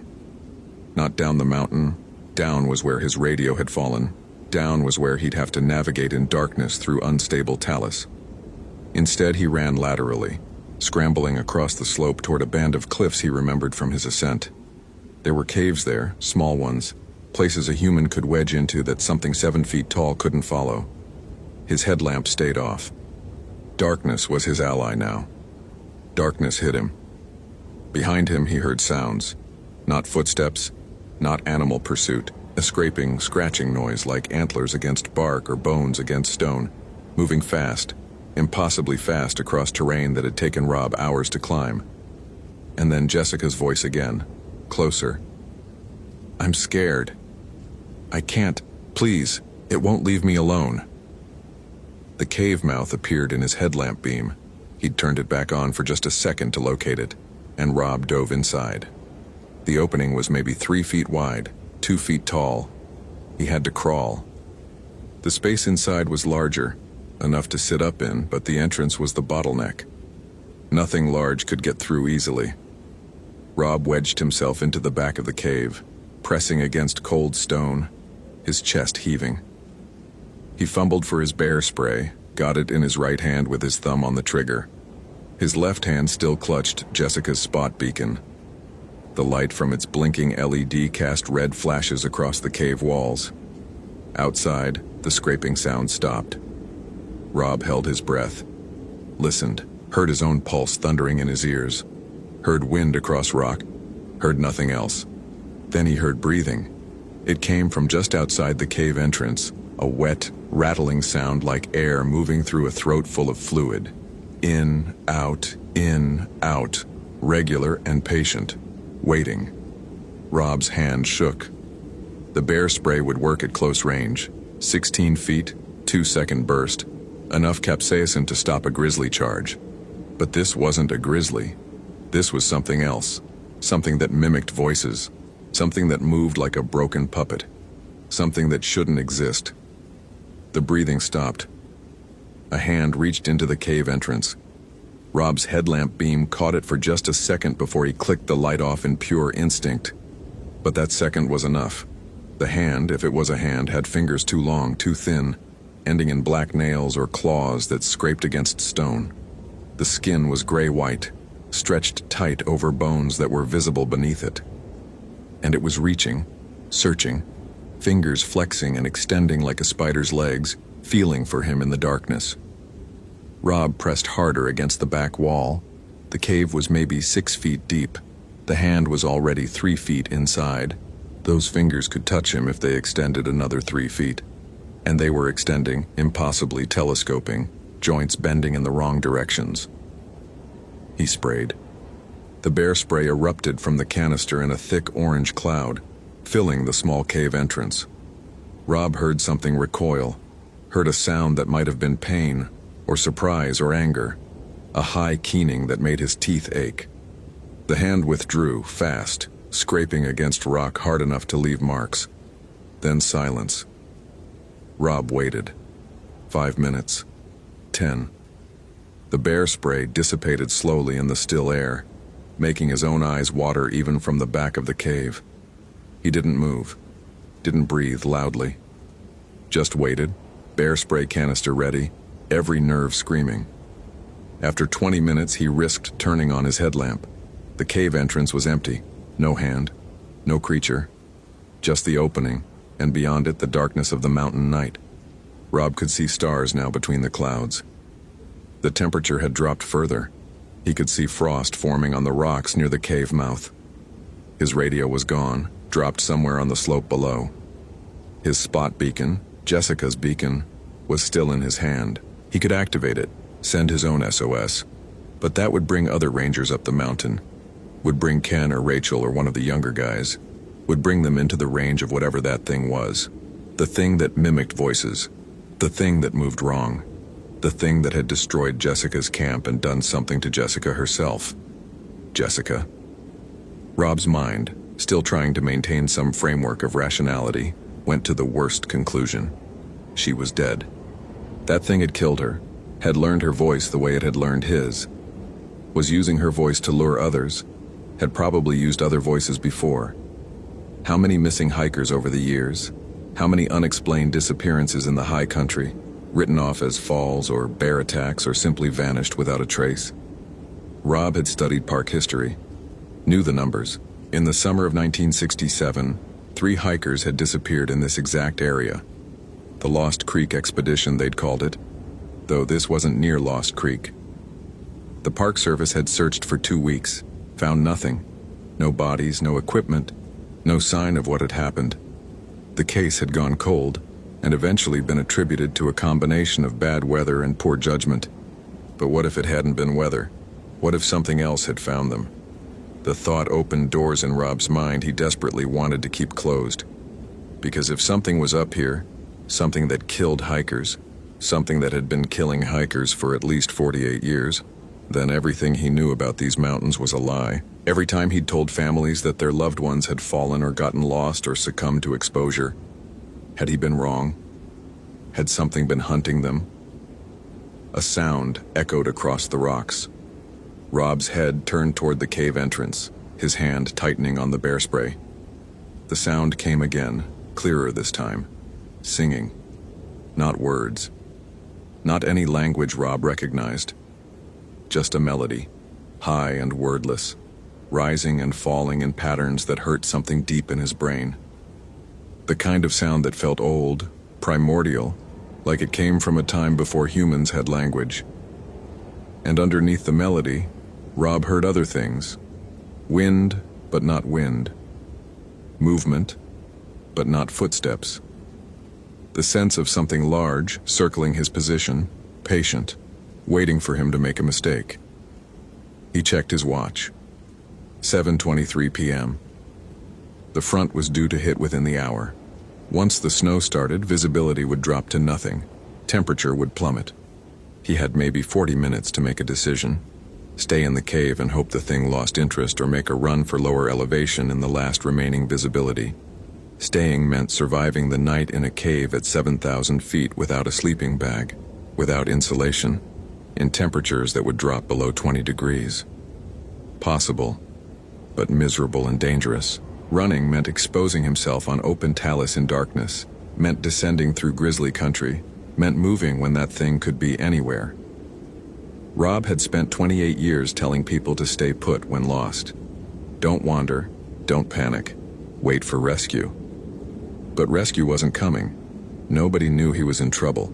His radio was gone. If he activated the spot beacon, the response team wouldn't arrive until morning at the earliest, and by then, he might be dead from exposure or dead from whatever was out there. The singing stopped. In the silence that followed, Rob heard scraping again. Close, right outside the cave, or just above it. The creature was still there, still waiting. And Rob realized something that made his stomach drop. It knew he was trapped. It had learned patience over decades, maybe longer. It could wait, could starve him out, could keep him pinned in this cave until hypothermia or dehydration made him weak enough to take easily. His headlamp battery was at 60%. His phone, he checked it reflexively, showed no signal and 23% battery. He had one full water bottle, no food. And he'd burned his only real weapon, the bear spray, in that first panicked encounter. Rob Miller, veteran ranger, expert mountaineer, man who had saved 43 lives over his career, was going to die in a cave at 7,000 feet while something inhuman waited outside. The knowledge sat in his chest like a stone. But then, through the cave entrance, he saw snow starting to fall. Light flakes at first, then heavier, accumulating fast the way early season storms did in Glacier. Within 5 minutes, visibility outside the cave dropped to less than 20 feet. The wind picked up, howling across the rocks. Temperature plummeted. Rob could feel it even in the shelter of the cave, could feel his fingers starting to go numb despite his gloves. The storm was his chance. The thing outside was adapted to these mountains, but it relied on sight and sound to hunt. If Rob could move fast enough, stay quiet enough, navigate by dead reckoning and GPS through the storm, he might make it down before the creature could track him. It was a terrible plan. Storm descent in darkness through technical terrain was a violation of every safety protocol. But the alternative was dying in this cave, and Rob Miller had not survived 28 years in these mountains by choosing the safe option when safe meant death.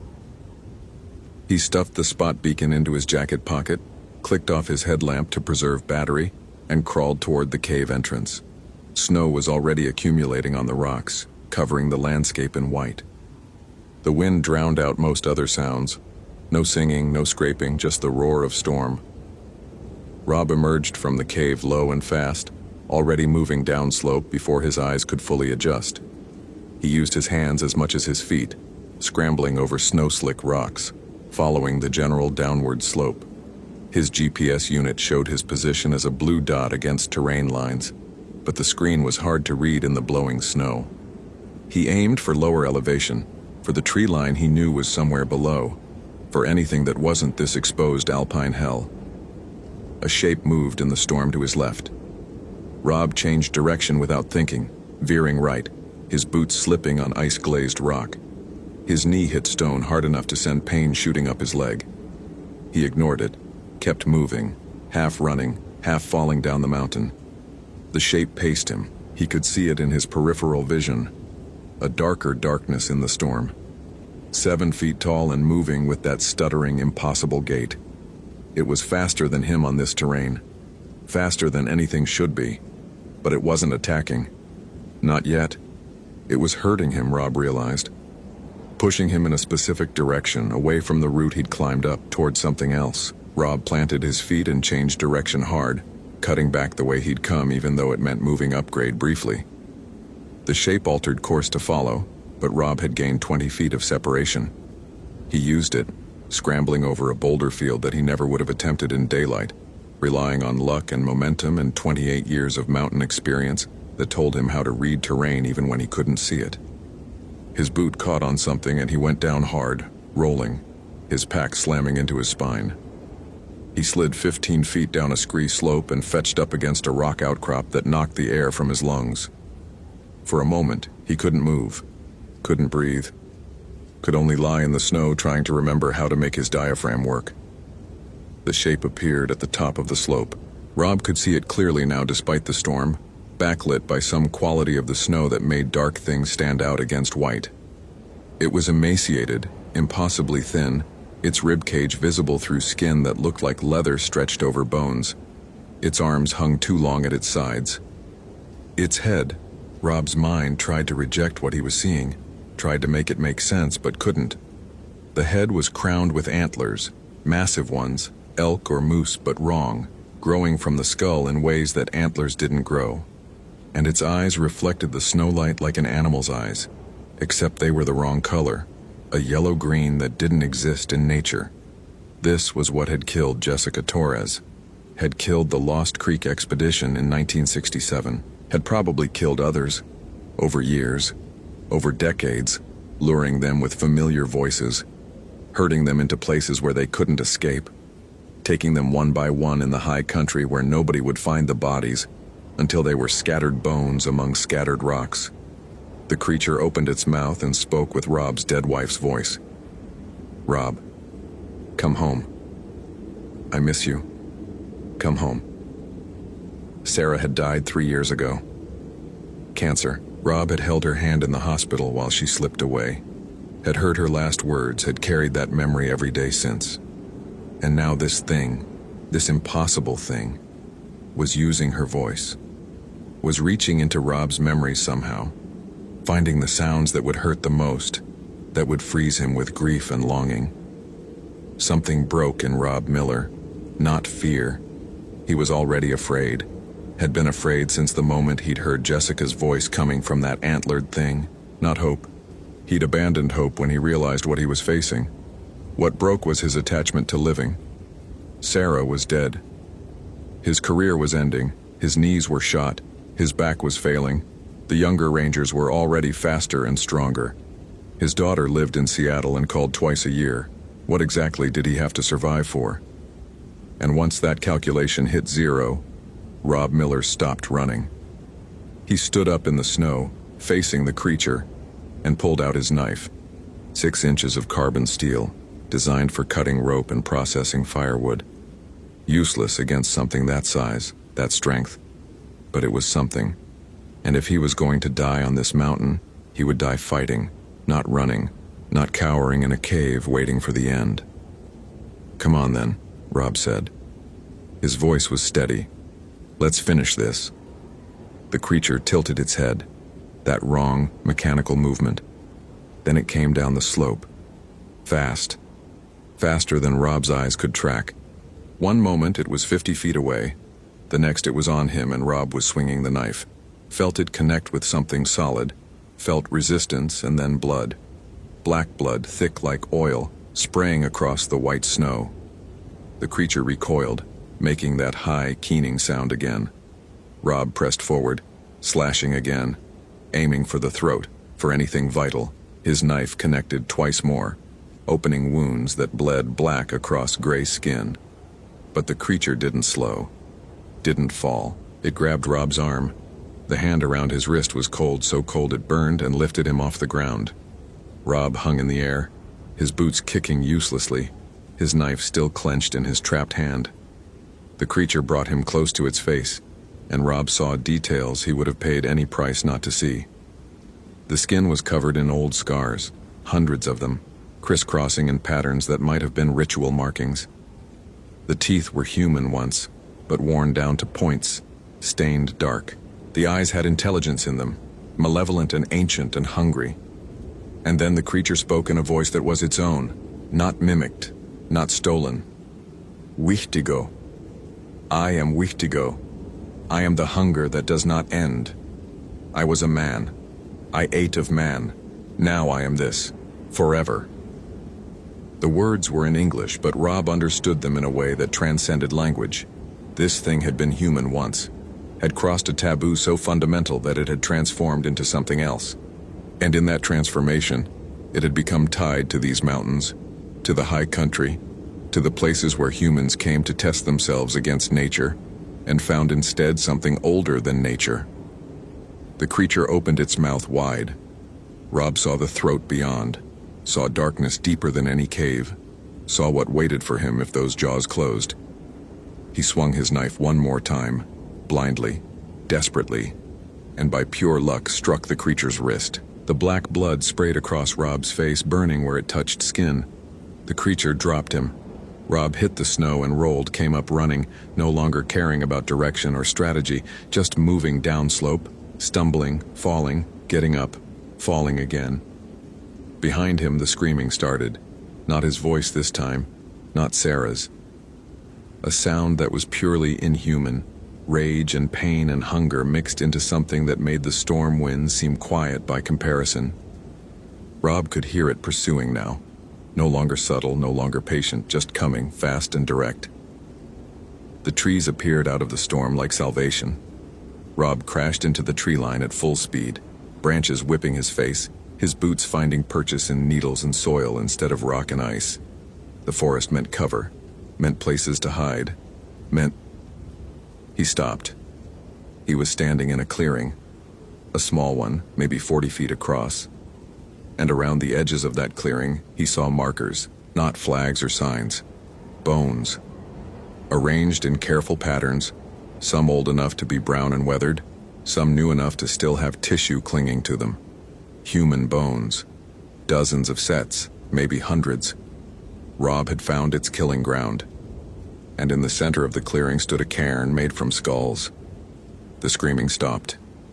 In the sudden silence, Rob could hear his own breathing, ragged and desperate. Could hear the snow falling through branches. Could hear behind him the sound of something large moving through the forest, circling, surrounding. His hand found Jessica's spot beacon in his pocket. The device was still blinking, still pinging its SOS into the void. Rob pulled it out, looked at the single button that would send his own emergency signal. Backup would come, eventually, but they would come to this clearing, to this bone garden, and they would find what he'd found. Or they would become part of it. Rob Miller made his last decision as a ranger. He turned off the beacon.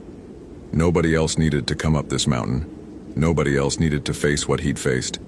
The Park Service could mark Jessica Torres as lost, could close this area, could declare it too dangerous for access. The Wetigo. Rob's mind finally accepted the word, accepted what it meant, would stay in its territory, would wait for the next person who climbed too high, ventured too far, ignored the warnings that mountain people had been passing down for generations. The creature emerged from the trees on the far side of the clearing. It moved slowly now, deliberately, no longer rushing. Rob watched it approach, his knife still in his hand even though he knew it was useless. The thing had survived his attacks, had probably survived worse over the decades. Knives didn't kill hunger given form. Nothing killed hunger. Rob thought of Sarah, thought of his daughter, thought of the 43 people he'd saved over his career, the lives that had continued because of his skill and his courage and his refusal to accept that mountains were stronger than human will. He'd been wrong about that last part. The Wetigo reached for him with those two long fingers. Rob didn't run. There was nowhere left to run. The creature's hand closed around his throat, cold burning through skin, and Rob Miller, veteran ranger, expert mountaineer, man who had saved 43 lives, became number 44 in a different count. The thing that had been human once, that had eaten of human flesh and become something else, carried Rob Miller deeper into its territory. The snow continued to fall, covering tracks, covering bones, covering the evidence that anything had ever happened in these mountains, except the slow turn of seasons and the patient hunger of things that waited in the high country. 3 days later, a helicopter search team found Rob Miller's truck parked at the fire road. They found his planned route on his GPS at the station. They found nothing else. No tracks, no equipment, no sign of where he'd gone. The storm had obliterated everything. Jessica Torres remained missing. Rob Miller was added to the list. The official report cited severe weather conditions, possible avalanche, treacherous terrain. The area around Iceberg Peak was temporarily closed to backcountry travel.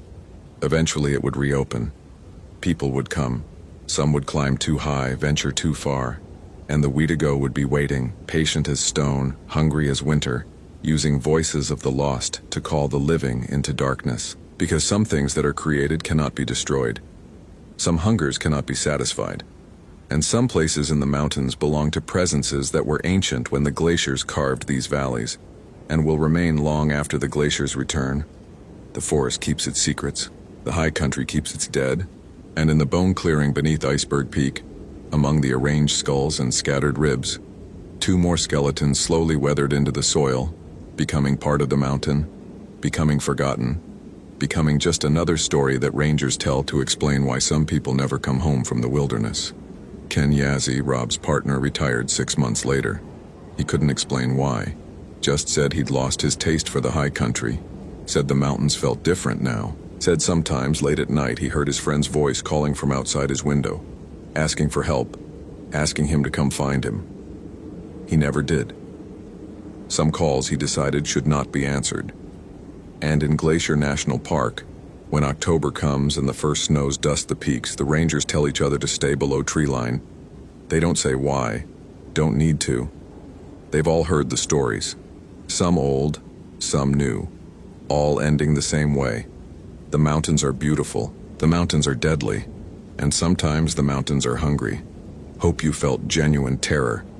If you appreciate authentic horror rooted in real folklore, consider following for more stories. Which moment scared you most? Share your theory about what happened.